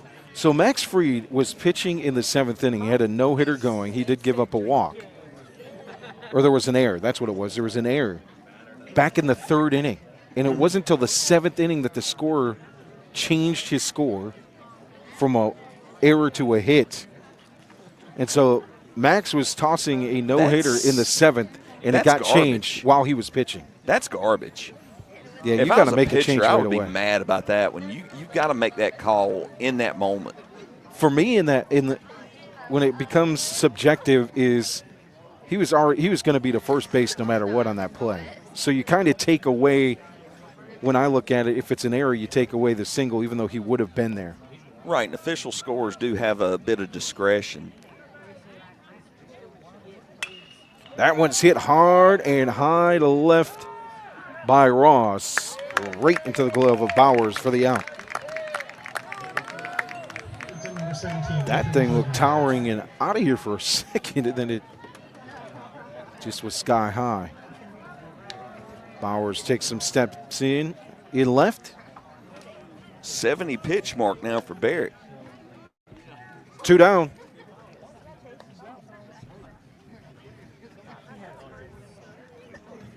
And here comes the DH, Ethan Bognar. Stolen base and a walk in the 3rd. Grounded out to the pitcher in the 1st. Caught the outside corner on that breaking piece for strike 1. Is the first pick of the NFL draft in? That is the question. Wasn't supposed to, it started 9 minutes ago. That one's fouled straight back. Ooh. Everybody getting out of the way. Come on. I want to see some hands out here. I was going to say a fan from Lawndale Drive, and Reidsville makes the catch in foul play.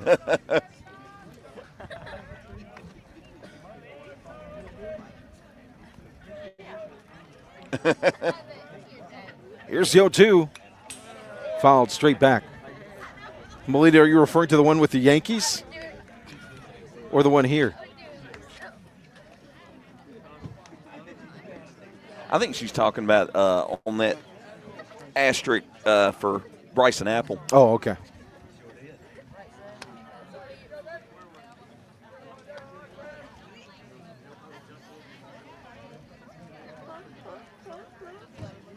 Barrett from the stretch, the 0-2. High skyscraper of a pop-up in foul territory. Kobe Cooper right in front of the opposing dugout makes the catch for out number 3.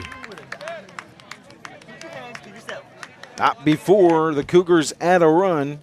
Here in the top half of the fourth. 5-3 lead here on Roco Radio and RocoRadio.com.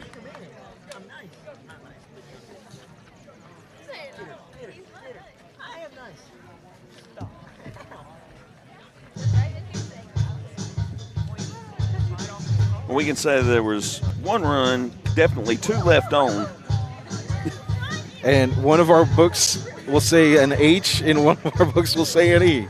Well, there's definitely one hit. Behe earned his. Yep, that would be.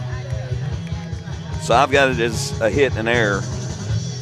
It could be 2 hits and no errors.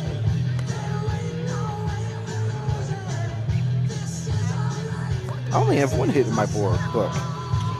Behe opened up with that little infield single down the third baseline that Barrett came off the mound and got to and made the throw, and it wouldn't have got him even if it would have been a good throw. See, and I wrote that an error. Oh, I can't give errors on pitchers for the most part. Now, you can give a throwing error on a pitcher, but a fielding error on a pitcher is darn near impossible. Or can't read my writing. Yeah, I scored that one a hit because Behe had the play big. Because I have 1 to 3 E2 written down. But I don't. Was the catcher even involved? No. So I don't know what I was writing there. 5-3 lead for the Cougars. The Rams at the plate. Yeah, experience of Roco Radio scorekeeper. There are probably people out that have more experience keeping an official book than I do. That one in the comments is definitely one. But she's not involved directly in this one. As far as at this field tonight, that's a good question. Maybe Dale Hagwood. Oh, I'm sure. I don't know about baseball, but, man, I'm sure he has a lot of experience. I don't know where that pitch was going. Alamance County. Revis's first pitch. I mean, there was no sense for Racestraw to even get out of the crouch there. Way high into. Yeah, I mean, it was over toward the edge of the circle. To the left side. So here's the lefty, Janey. Second pitch is down the plate. High pop-up into the outfield. In left. And the catch will be made by Ross for the out. Near the 345 mark in left center.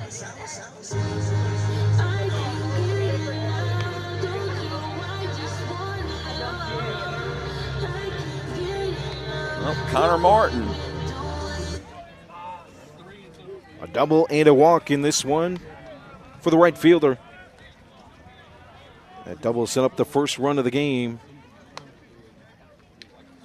The next at bat in the bottom half of the first, it was an RBI single for Gingler. The Rams scoring 1 in the first, 2 in the third. Revis nipped the outside corner with that cutter. Second one, follows it up with another cutter for a strike in the same spot. 0-2. Go 5, drive. Middle infield is deep. Hudson Deal at the cut of the grass at third. Back to the catcher on a dribbler, and the play is made at first base. If things keep up this way, we won't have any arguments in our scorebook this half inning.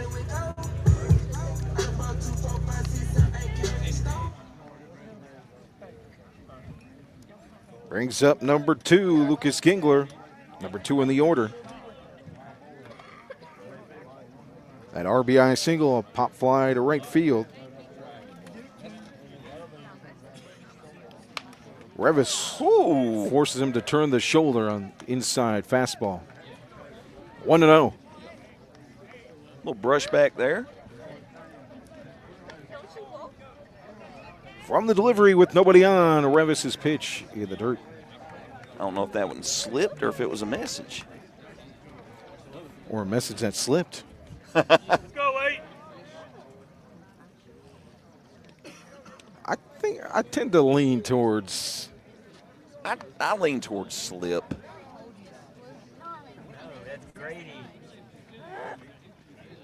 Here's the 2-0. High, above the shoulders. 3-0. Based off the subsequent pitches, I will say it was a slip. Further evidence. Whereas I might have leaned the other way before seeing the last two. Here's the 3-0. He follows it up with the most perfect command on the outside part of the plate for a strike.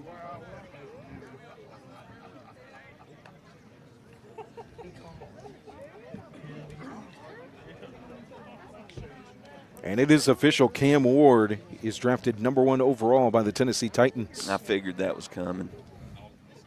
The quarterback from Miami. That one's inside by way of Houston. Brings up number 9, Grady Barrett. So that's a walk. With 2 down.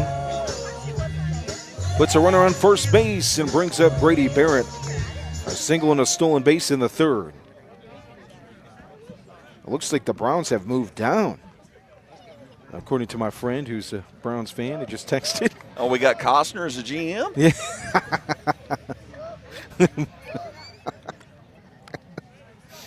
I've yet to see that movie. I've just seen the clips, but every clip he's trading down. Oh, the clips are insane.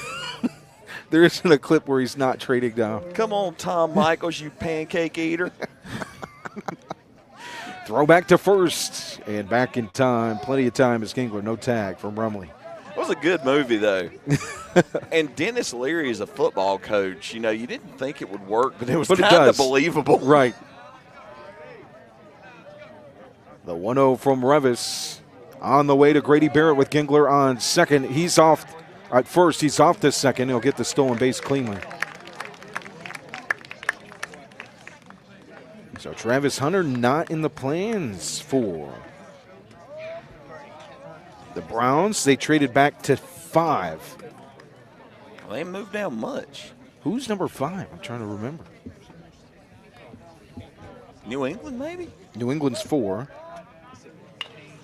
As that one's a slow roller to third. Hudson Deal makes the play with the glove and then throws a strike to first base for out number 3.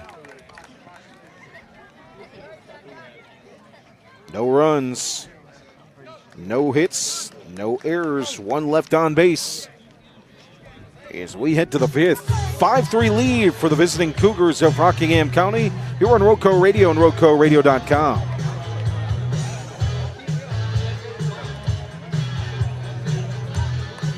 Tonight's game brought to you by Pennrose Carwash, voted #1 car wash in Rockingham County. Pennrose Carwash at 1509 South Scales in Reidsville has been serving the Reidsville and surrounding area for over 50 years. Pennrose Carwash open 24/7 and find us on Facebook celebrating our 55th anniversary. Pennrose Carwash voted #1 Rockingham County Car Wash 3 years in a row. So the Jaguars have moved up to #2. Do the Jags want Travis Hunter, or do they want a quarterback? Athletic number 15, Hudson Deal. So Hudson Deal will lead things off. Here in the top half of the 5th inning, Cougars lead it by 2, 5-3.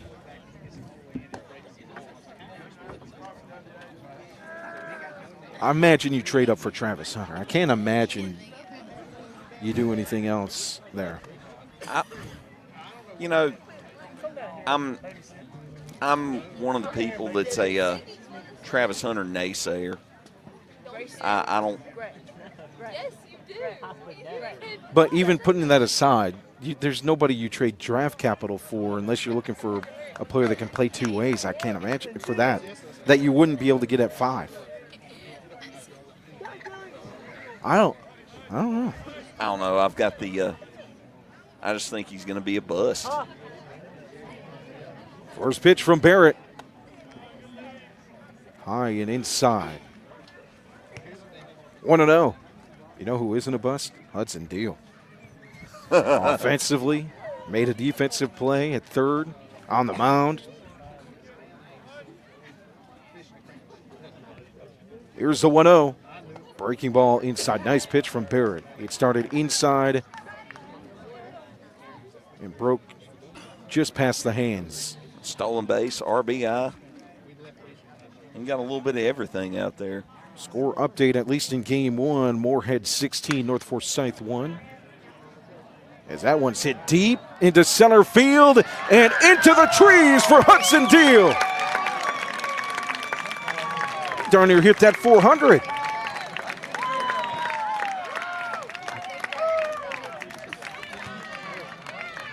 Back-to-back games with home runs. $3.99. that was hit. Got out of here in a hurry. I hate to be one of those trees in center field that got grazed by that baseball. Back-to-back games. Got hit by a lumberjack. Back-to-back games with a home run, number 5 on the season.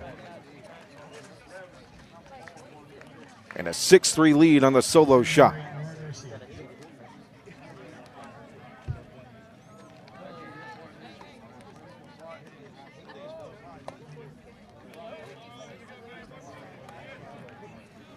Mauro Garcia will be the pinch hitter.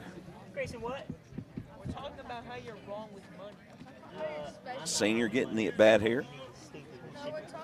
First pitch from Barrett. Tails inside. Gets him to chase after it, though. 1-1.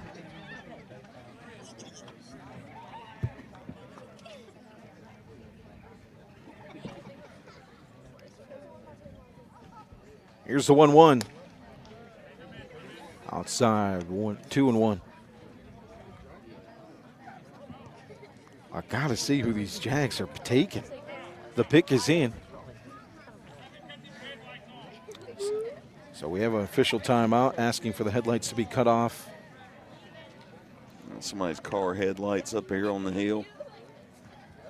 The first base umpire wanted the fan just leaving to turn those lights off. 2-1 from Barrett to Garcia's outside, 3-1. Well, while it's on my mind, speaking of in the parking lot, we've got a car update on the Nissan Sentra. It did get hit 3 times yesterday. That is official in the scorebook, but no damage done. 3-1 check. Goes after it, though. 3-2. So a little dent will do you in the trunk, and that's fine, because we're baseball broadcasters and softball broadcasters. Full count pitch. High pop-up opposite way to Cooper at first for the easy play.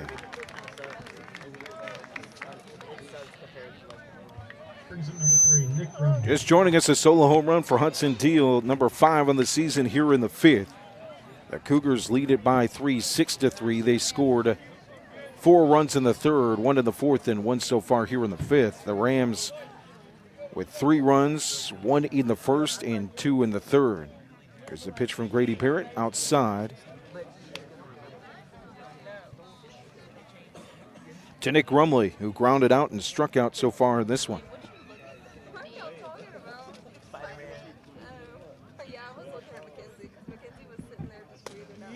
Breaking ball, nice pitch outside from Barrett.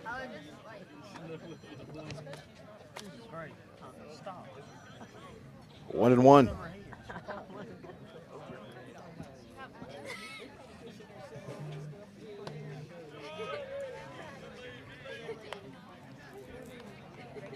So the number 2 pick is officially Travis Hunter in Jacksonville. Here's a 2-1. It's a strike from Barrett. Man, he knows how to work those corners with the cutter and the slider. He's gone outside with the slider to the righty. Cuts inside with his fastball to the righty as well. There he goes with that slider outside for strike 3. Caught him looking. It brings up Cole Behe. Brings up number 11, Cole Behe.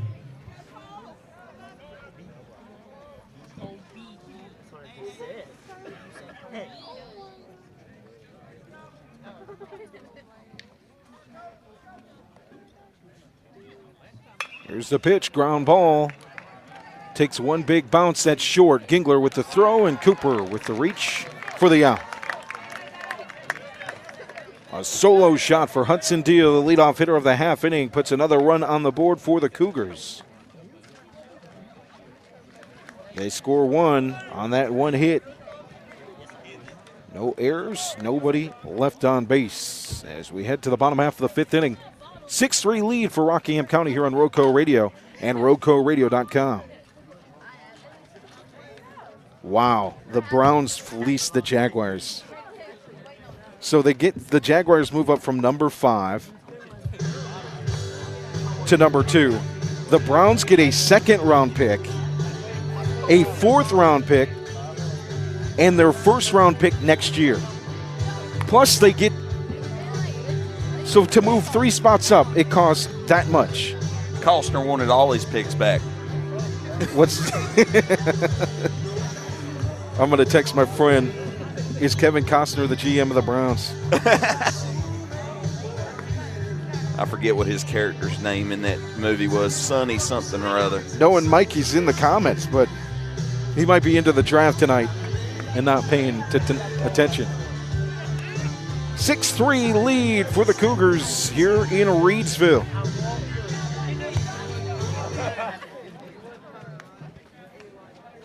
Leading off number 38, Colby Cooper.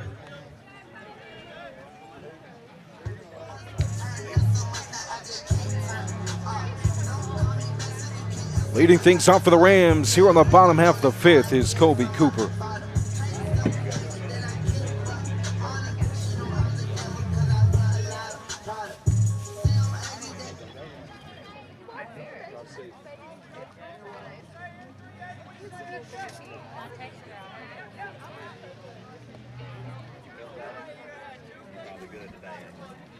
First pitch from Revis to Cooper is outside. 1-0. If you're just joining us, a 6-3 lead for the Cougars. The Rams have scored 3 runs. 1 in the first and 2 in the third as Cooper hits a slow dribbler to second. Rumley off the bag. The throw with Revis covering from Rumley to first base. I don't think it was in time. Christian Scales.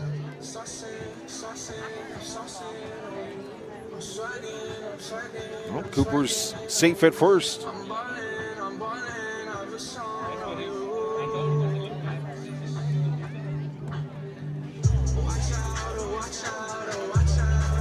Brings up the senior Christian Scales at second base today. Reached on an error in the third, a single and stolen base in the first.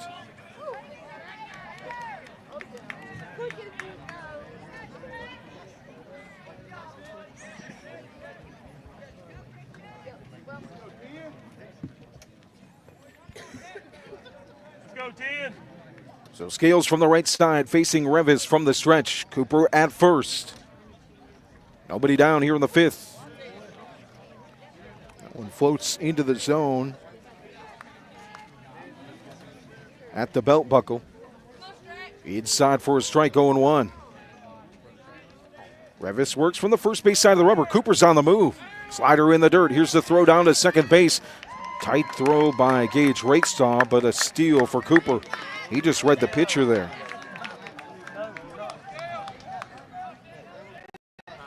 Had a good jump. Help with the breaking ball on the outside part.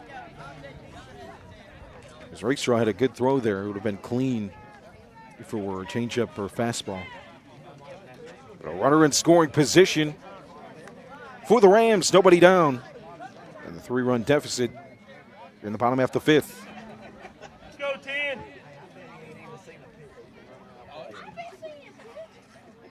Revis looks to second quickly. The offering home. Got him to go after it. Can't catch up.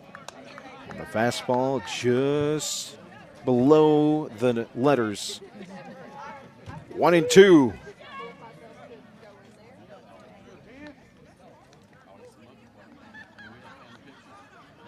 Order on second base is Cooper. Here's a 1-2 to Scales. That gets between the wickets for Rakestraw. Cooper's heading to third. Rakestraw picks up the throw down to third. Not in time. Sliding in safely before a tag is Cooper. Cooper showing them wheels. He hesitated, thought about it for a second, then he took off from second base. Rakestraw turned and saw that he was heading over there, made the throw, a good throw, but Cooper already to third.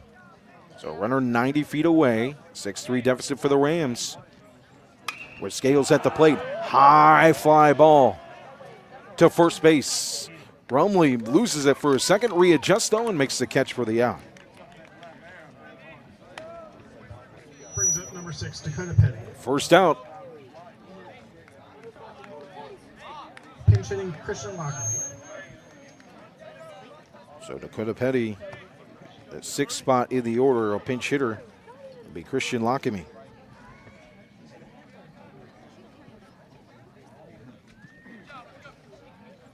From the right side.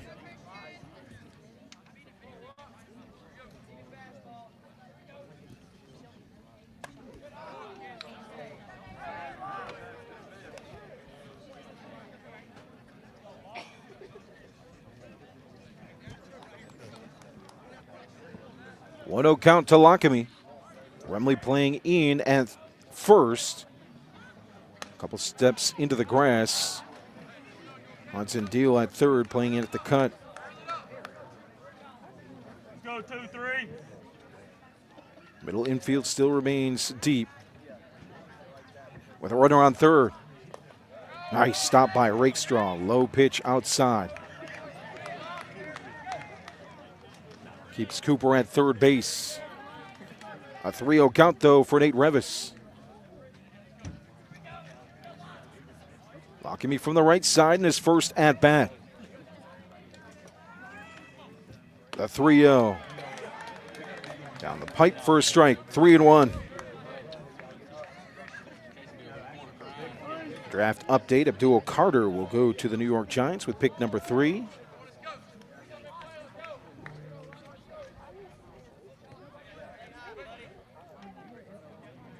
The 3-1 from Revis. Lockamy takes the strike on the outside corner.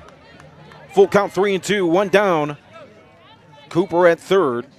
6-3 lead for Rockingham County with Reidsville at the plate. Here in the bottom half of the 5th.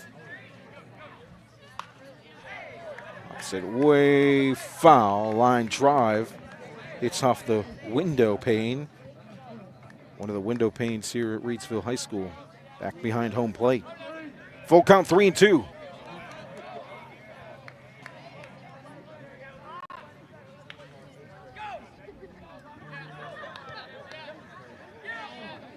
Here's the full count pitch. Opposite way, fouled again, jammed him, but able to protect the plate is Lockamy.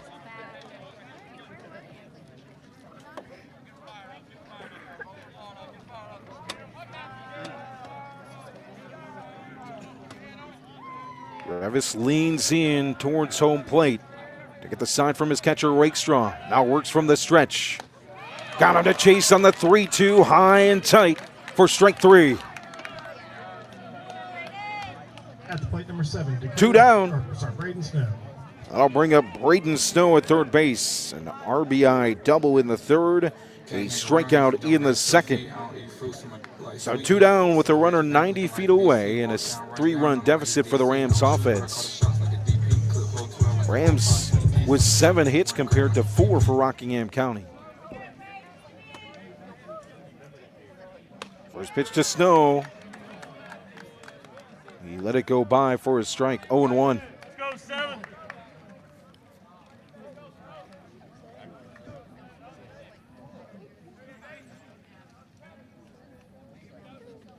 Here's the 0-1 outside. Ooh, that one sailed away, diving, and with the glove backhand, Rakestraw makes the stop, keeping away from the backstop, keeping Colby Cooper at third. Even count, 1-1.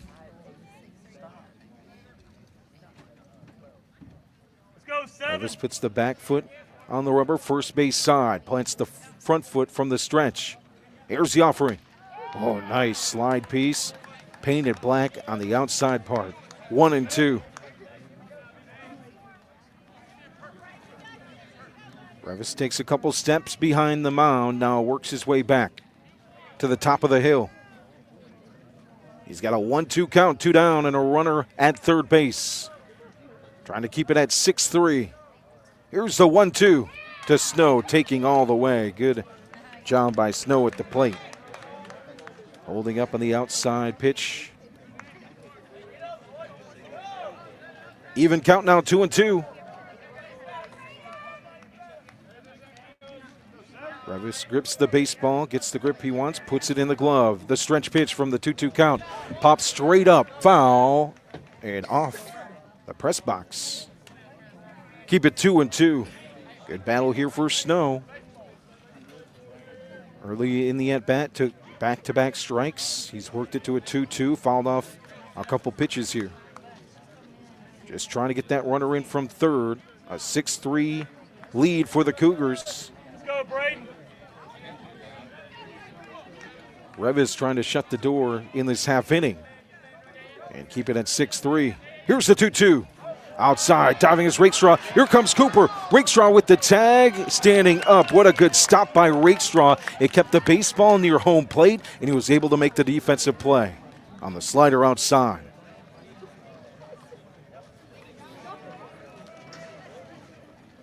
So no runs, 1 hit, no errors, nobody left on base as we head to the 6th inning. Cougars 6 and Rams 3 here on Roco Radio and RocoRadio.com.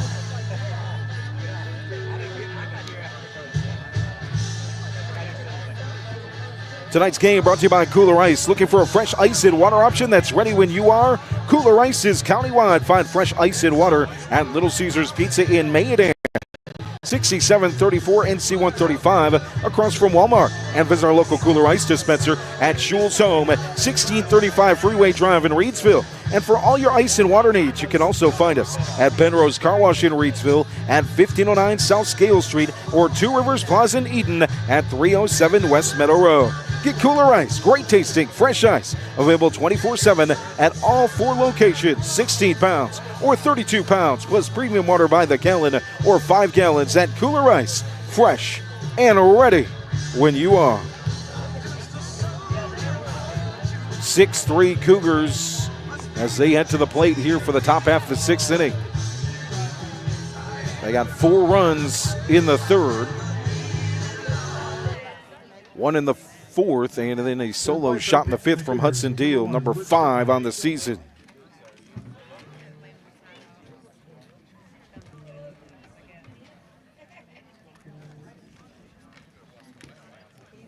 It's Grady Barrett back on the mound for the Rams. And Luke Strittmatter at the plate. First pitch is a slow roller to third. Snow picks it up and fires a missile to first base. Stretching out to make the play is Colby Cooper at first. Number 13, Bryson Apple. Brings up the shortstop, the number 9 hitter, Bryson Apple. What a play by Cooper. You definitely put him up there, one of the best defensive players in the area at first. And a nice throw by Snow as well at third. So 1 down as Barrett works from the delivery. First pitch of the at-bat to Apple is inside. He'll turn the shoulder, step out of the backs, and reset. Apple with an RBI single in his last at-bat in the 4th. Inside and low, just above the shoot tops. 2-0.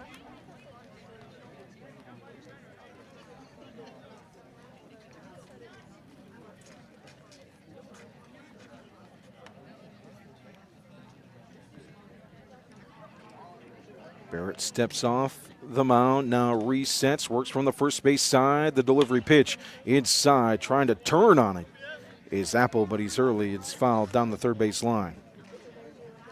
Hitters count 2-1.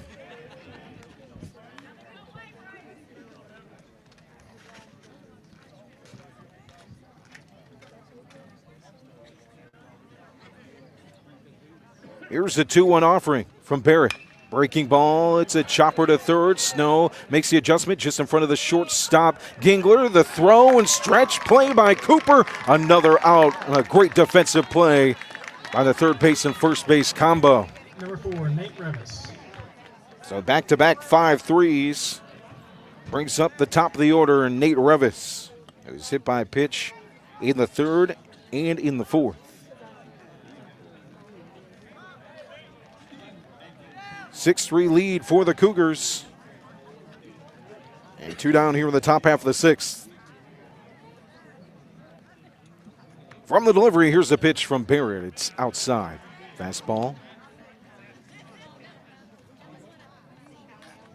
Fades glove side and below the knees for ball 1. The 1-0 pitch. This one low and inside. 2-0. Back in the box for the leadoff hitter, Revis. Hitting .400 on the season coming into today. 8 doubles, 3 triples, and 2 home runs. Here's the 2-0 offering. Nice pitch inside. Trapped him at the knees. No swing. 2-1. Barrett places the right hand on his cap. Now grabs the baseball from his glove and offers the 2-1. Outside off the plate, 3-1 for Revis. Let's go, 9.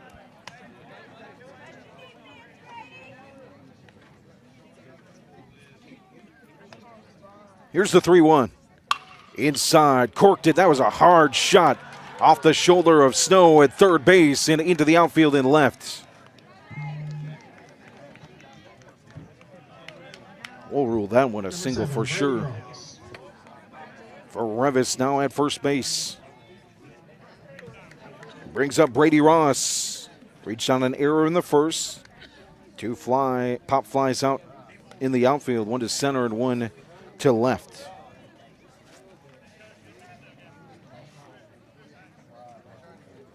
Revis on first with speed. 14 stolen bases this season in 20 games played. It's a good secondary lead. Barrett works from the stretch with 2 down. Hard shot to short on 1 bounce. Gingler picks it up. He knows not to throw. As hustling down the line is Ross for back-to-back singles.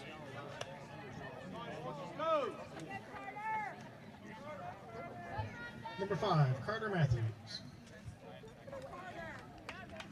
Let's go, Grady. Brings up Carter Matthews. Will hit in the DH slot for Ethan Bognar. They're playing today in right field. Gets his first at-bat.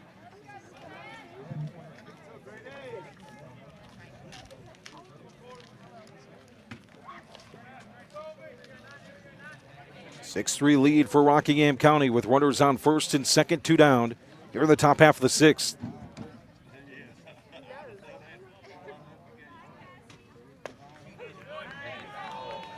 First pitch is a strike to Matthews. Ross at first, Revis at second.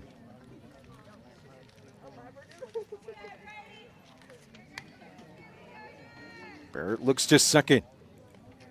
Here's the offer to his catcher. That's fouled straight back. Now darn near went through the concession stand window. 0-2.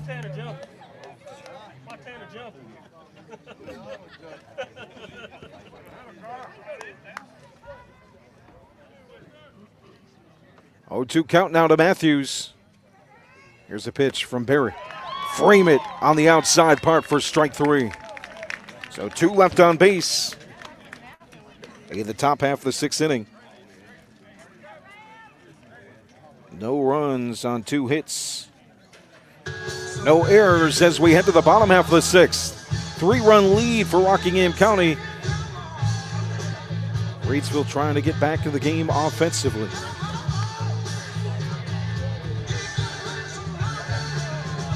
See if we can get an NFL draft update for those listening in.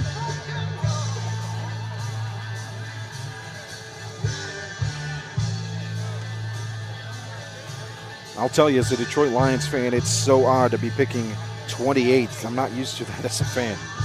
So Abdul Carter goes third, the defensive end from Penn State to the Giants. Will Campbell is expected, the offensive tackle from LSU, goes to the Patriots. And Mason Graham of Michigan, the defensive tackle, is the pick at number 5. So the Raiders on the clock, many expecting Ashton Genty, the running back from Boise State, to be the selection there.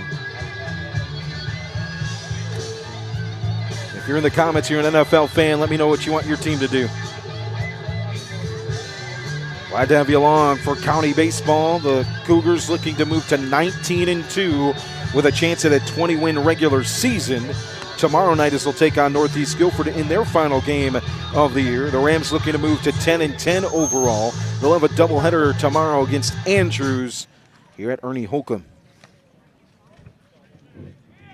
Will be the senior Nate Revis back to the mound for Rockingham County.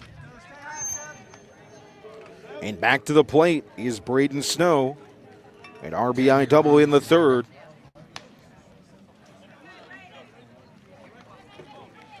In the comments, I want my team to get a new owner. There's many Panthers fan that feel that way, and many a Cowboys fan that feel that way. Those are the two that jump out. Maybe the Jets too. The 0-1 left something off. It did Revis. Snow way ahead of it. 0-2. From the delivery, the 0-2 curveball. Inside, sits right at the belt buckle for strike 3. Number 13, Davis Got him Bowers. looking. Brings up Davis Bowers in left field. A strikeout and a ground out.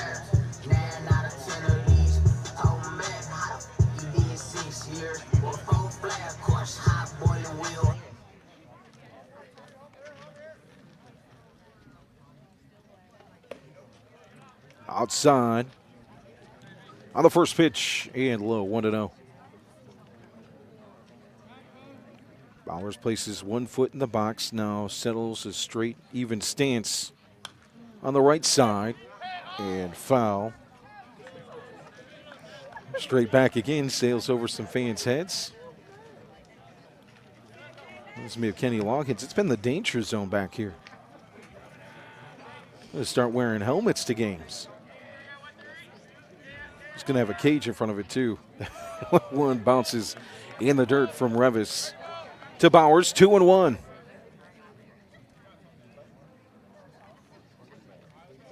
One down here in the bottom at the 6th. 3-run lead for Rockingham County as Revis works from the delivery.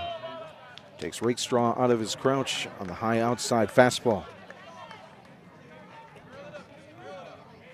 3-1.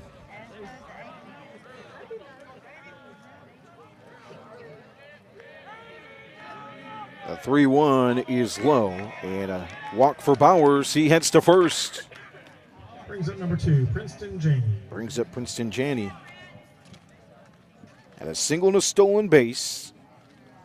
In the second, he popped up to left field in the fourth, but man, he's had a great defensive game in center. I want to say 4 or 5 putouts in this one, and none of them were anything close to easy. He made them look easy with the adjustments he made off contact. As Zach Apple heads to the mound with his infield. Looks like we're going to see a pitching change. Revis is off the mound. We'll see who gets the baseball here. I think it's going to be Cole Behe.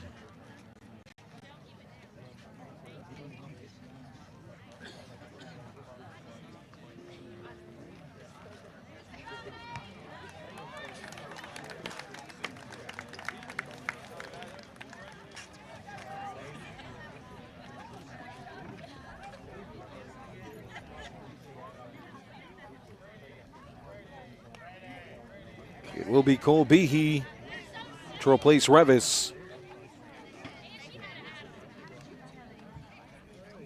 Revis goes 5 1/3. 5 strikeouts.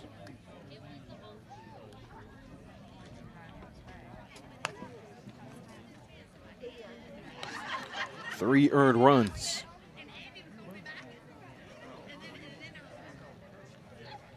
We talked about Cole's impact in the pregame show as a reliever. He's had spot starts as well this season for Rockingham County.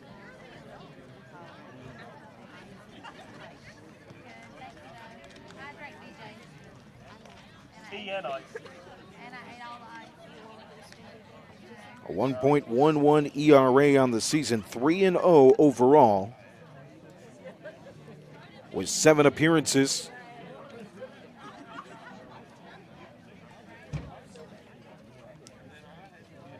Behe in 19 innings pitched has given up just 3 earned runs, 31 strikeouts to 6 walks. You'll take that ratio every time. So hard-throwing Behe, the righty, will enter the game with 1 down here in the bottom half of the 6th inning.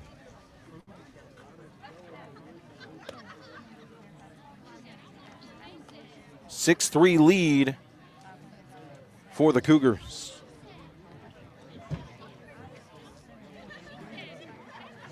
So back to the NFL draft. Sorry, I got to keep myself updated. Ashton Genty does go to the Raiders. So Pete Carroll, you got a great running back. Hey Pete, if you're in the Super Bowl somehow with the Raiders, hand it off to Genty at the goal line, okay? Don't make it cute this time. The Jets on the board, on the clock. As we return to action, Cole Behe on the mound with 1 down here in the bottom of the 6th. Princeton Chaney at the plate from the left side.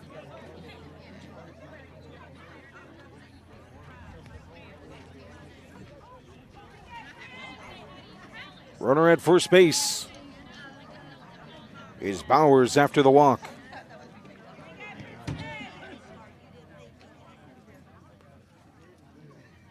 Here's the first pitch, high and outside.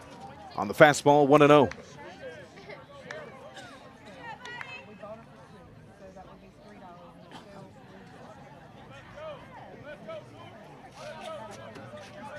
Behe from the stretch, first base side of the rubber. Bowers gets a secondary lead, fouled straight back.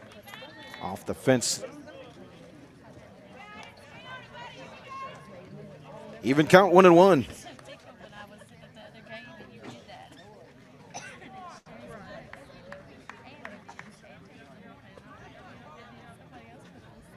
Bowers slams his foot in the ground at the cut of the grass. Rumley covers first. Behe, the righty from the stretch, doesn't take a look over, offers the breaking ball. It's a high fly ball to center field. Moving in and shading towards the left. And making the play is Luke Strittmeyer in center. 2 down. And back to the top of the order for Connor Martin.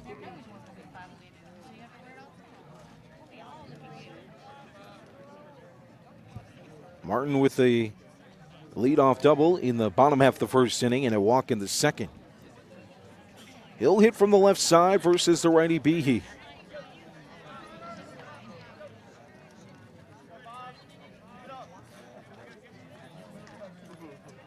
Bowers takes a step towards second, trying to play the game at first base. It draws a time at home plate. For the lefty Martin, now back in the box, facing the righty Behe, who looks over to first. Rumley covers the bag with 2 down. Breaking ball outside, missing the plate, 1-0.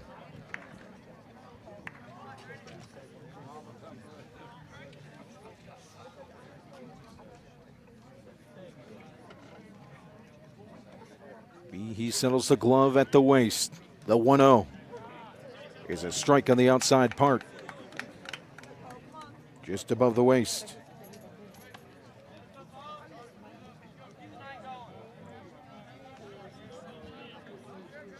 1-1. Bowers leans towards second base. He's on the move. On the dirt, Rakestraw recovers, throws it. It's high and into center field. Stritt will get it though. Holding up at second is Bowers.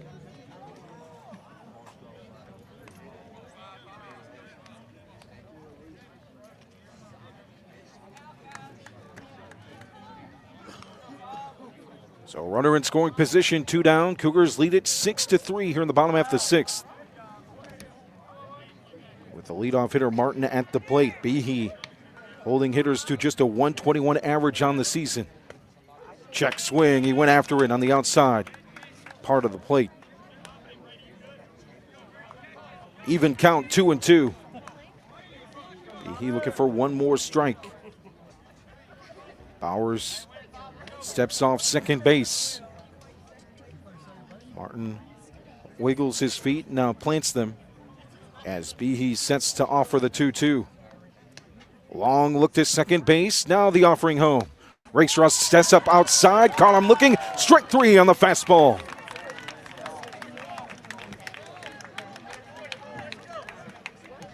Behe comes in relief.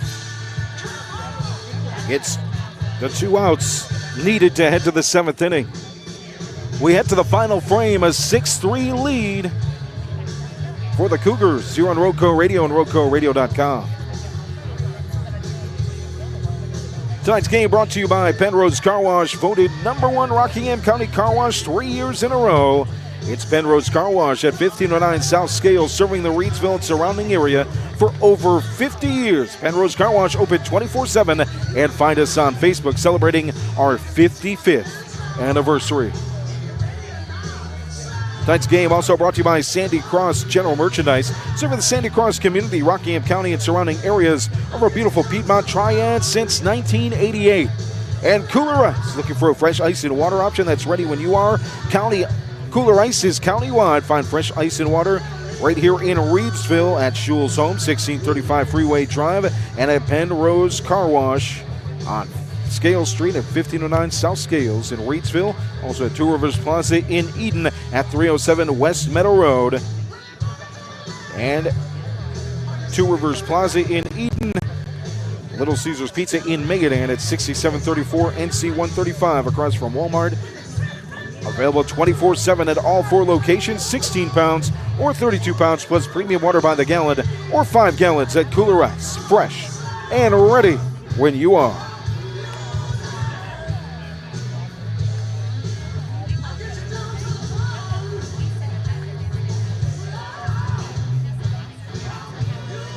So the pick is in for the Jets, who take the tackle from Missouri. They were expected to take him, Armand Membu. And the Panthers are on the clock. I hear the pick is in. We'll see what that is. We'll try to get that to you if you're not watching in the draft in the background.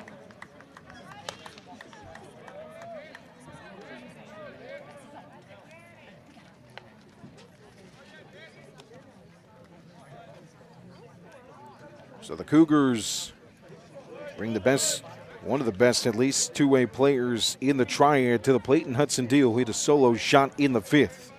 Had an RBI single in the 3rd.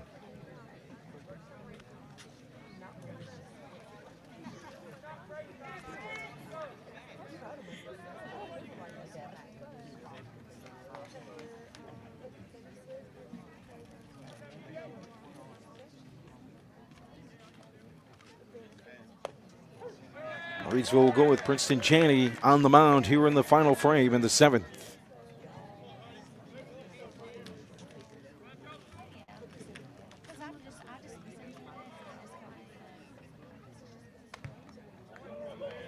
First pitch is a strike, second one hangs just above the belt buckle. Outside, 1-1.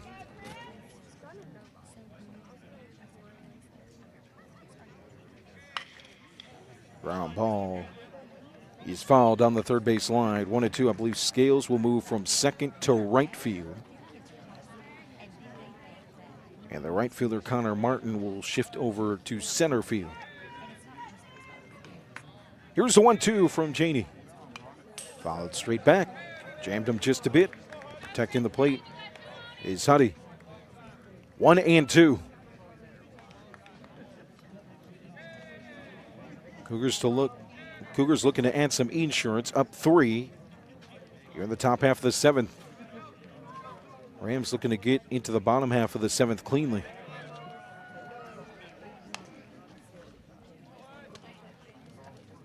Two and two.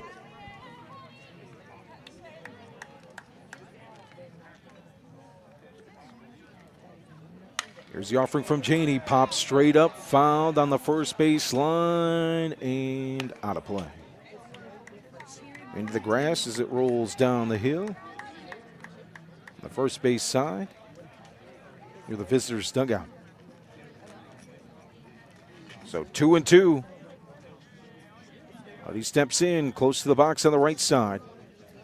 Holds the hands out. And the 2-2. Caught him looking. Strike 3. What a pitch from Janey.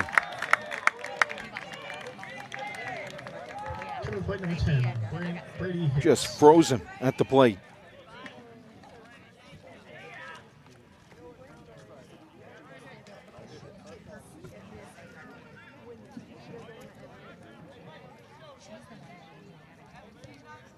Here's Hicks. First pitch, chopped down the third base line, foul.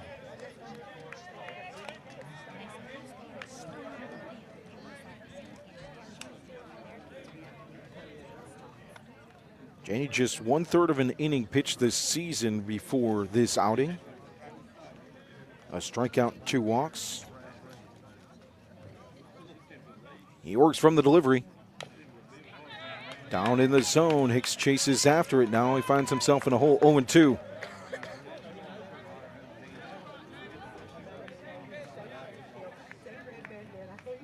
Gavin Goots on deck for the Cougars. 1 down on the strikeout from Janey, who's in the game here in relief in the top half of the 7th inning. That one's fouled back. Hicks keeps it 0-2.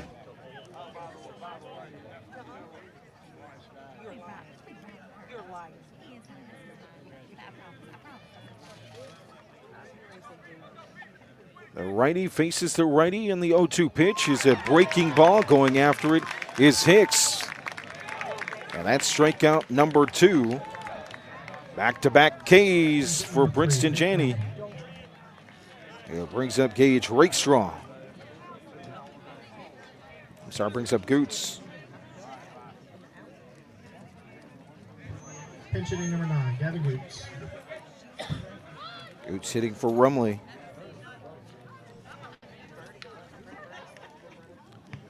First pitch is outside, off the catcher's glove. 1-0.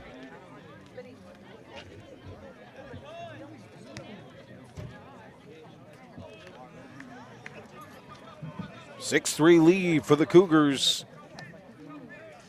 Here in the top half of the 7th with 2 down. Oh, nice pitch. Sure where that one is. 2-0.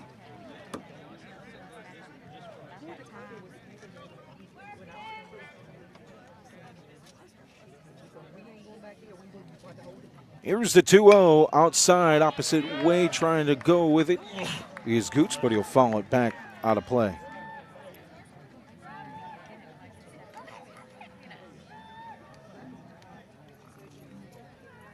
Hitter's count for the righty Goots. Here's the 2-1. Nice framework and a good pitch. Janey. Even count, 2-2.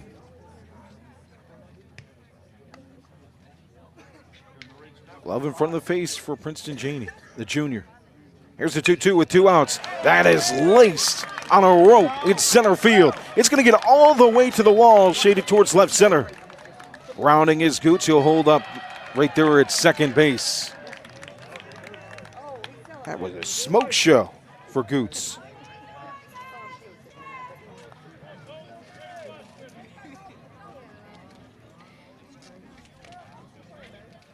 Brings up Cole Behe.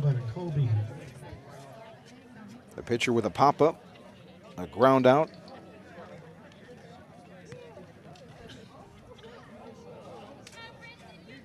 and a single. So Goots at second base after the hard hit double to center. First pitch swinging is Behe, and a nice play on the catch from the JV Cougars player in foul territory down the first base side. And banana ball, that would be an out. But this is high school baseball. Janney settles, glove at the waist, the 0-1. Painted black to the righty. 0-2.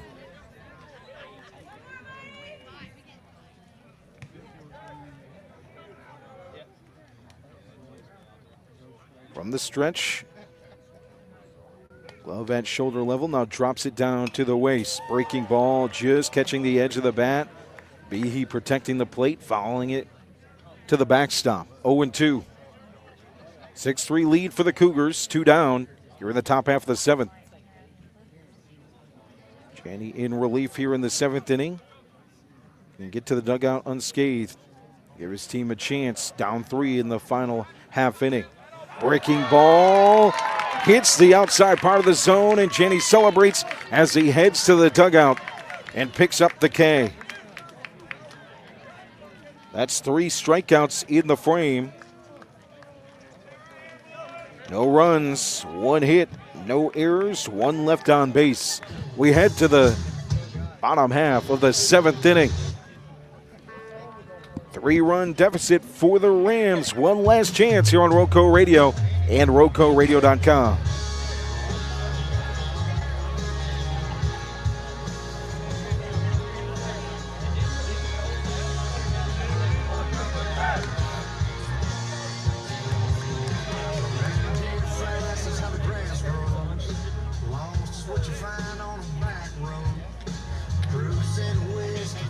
Cole Behe looking to register the save for the Cougars.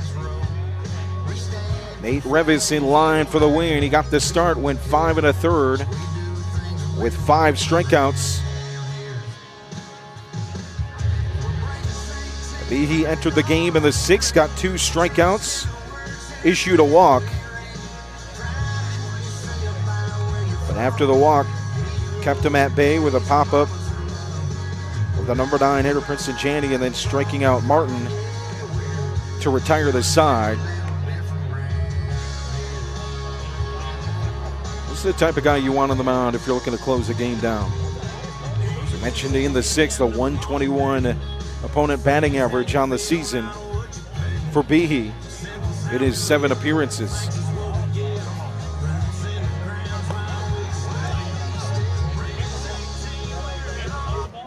They'll be the guys you want at the plate for Reidsville, too.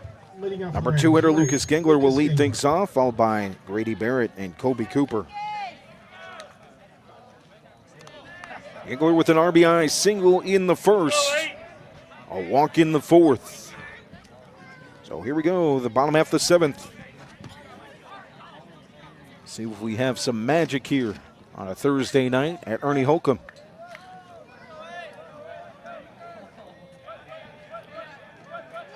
Will Behe close the door on that dream? Breaking ball start things off.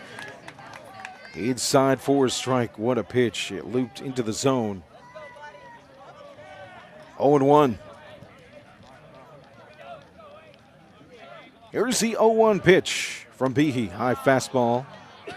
Head level down the plate. Even count 1-1.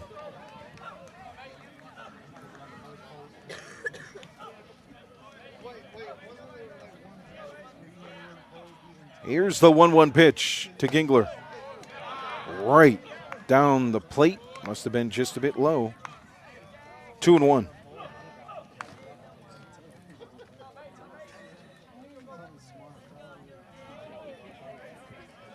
"33 strikeouts on the season for Behe versus 7 walks." Is that one catches the corner of the plate, the slider. Breaks glove side for the righty against the righty. Even count 2-2. Behe right back to the mound on the first base side. Just barely puts the toe on the first base side of the rubber, and we'll have a timeout at the plate for Gingler.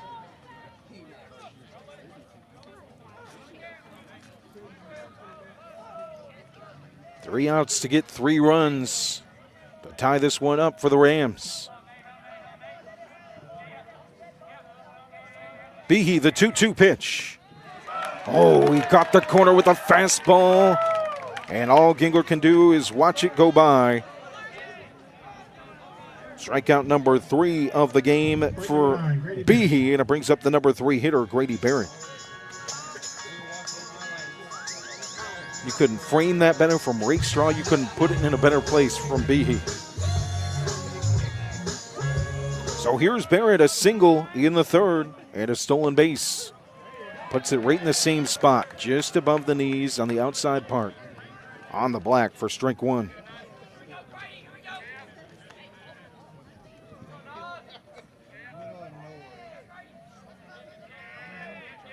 Here's the 0-1. Ooh. Behe slipped on the mound. Didn't actually deliver the pitch home. But he seems to be all right.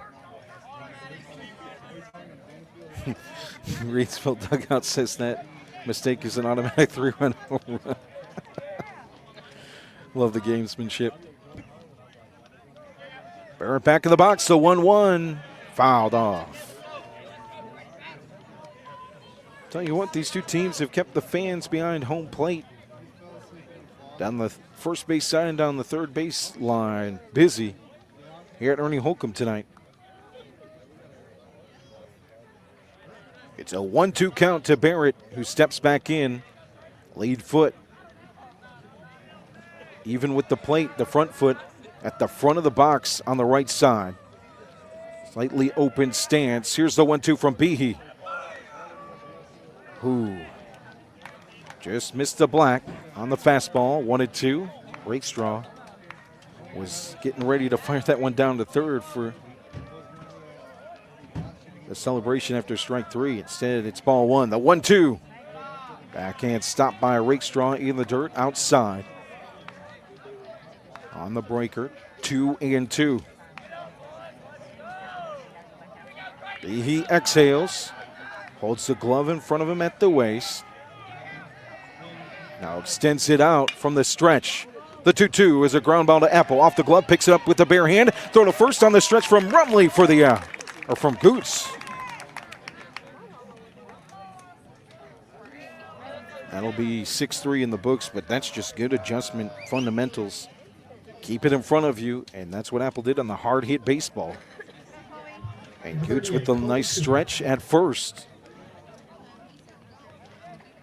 Makes it 2 down to the final 3 strikes. If you're Reidsville, you like having this guy at the plate. He's hit the ball hard today, Kobe Cooper, the number 4 hitter. 2 line drives to right field, and that's where he goes on the first pitch. Matthews trots in. It drops off his glove, and Cooper's safe at first.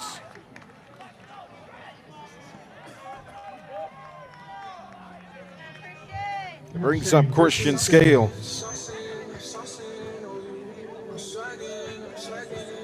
Ooh, a final score. First Southern Guilford 11, Dudley 10 here in the Mid-State 3A. That moves Southern Guilford's winning streak to 13 straight. That'll be a team to watch out in the conference tournament. Here's a pitch from Behe to Scales with a runner on after the error in right, and it's a strike to start things off.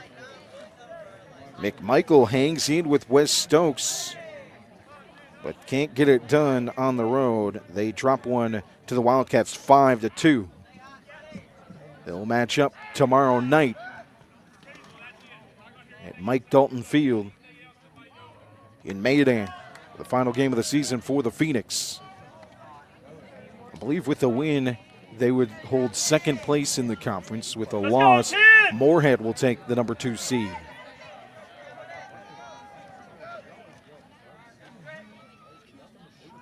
Here's the 0-1, breaking ball, hit hard to third base off the glove of Deal. Readjusts, throws a missile, stretching out his Goots. But not in time. The ball gets out past him. Goots holds on to the baseball. Actually, he's hurt, and Cooper, with the heady play, moves over to third base. So runners at the corners. Goots trying to walk it off at first. He's taking the glove off. He's stretching it out. At first, that baseball was a rocket to third. Deal showed no fear, though. He hit off the heel of the glove, bounced up in the air. Deal barehanded it and threw a 120-mile-an-hour fastball over to first base. Good stretched out to try and make the play, but Scales beats it out. Go 6. Good job. Brings up the catcher, Dakota Petty. Runners at the corners. 3-run deficit, 2 outs. And it's just a slow roller to third off the glove of Deal. He'll throw home. Rakestraw will make the tag of Cooper, and the game is over.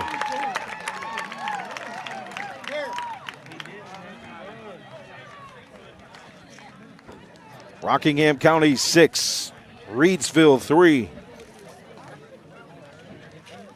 The Cougars take the season sweep after winning game 1 early in the season, 8-5 at Sam Jones Baseball Complex. The win puts the Cougars in line for a 20-win regular season as they take on Northeast Guilford tomorrow on the road. With the win, they'd move to 20-2 overall. With the win tonight, they move to 19-2. 9-2 on the road. And for Reidsville, they fall to 9-11 and 5-4 at home.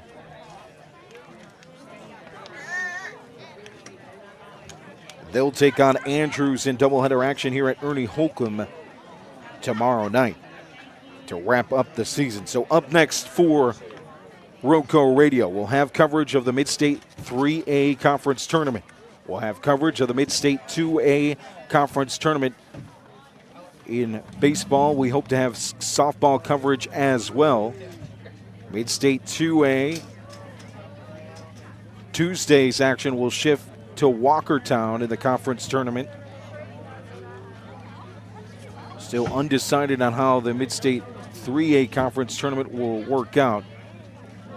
What this broadcaster hopes is it'll be the top 4 teams in the conference advancing to the tournament, with the 2 matchups being with the top 4 teams, 1 versus 4 and 2 versus 3 on Wednesday, and a championship game on Friday. For the Mid-State 2A Conference game, as it works now, the lower seeds will play on Monday, on Tuesday at home facilities. On Tuesday, it's at Walkertown, where the 2 that advance will be the 3 and 4 seeds and take on the 1 and 2 seeds at Walkertown. So we'll keep you up to date. As far as I know, the Mid-State 3A will always be at the top seed in the conference tournament. We'll keep you up to date, though, on Facebook.com/Radio Rockingham. That's Facebook.com/Radio Rockingham on how that will play out. One thing we can't promise you is we'll be there to cover playoff baseball and softball this season. Final score here is 6-3. Glad to have you along here on Roco Radio and RocoRadio.com. One last time, I want to thank our sponsors tonight: Pennrose Carwash, Kooler Ice, as well as Sandy Cross General Merchandise, and our friends at Rockingham Update. And thank you for your support this baseball season. We'll be back on the airwaves tomorrow one last time in the regular season. Jonathan Hatley will have the call. We hope to bring that to you as the Phoenix hosts West Stokes at Mike Dalton Field. Again, final score here, 6-3. Have a great night, everybody.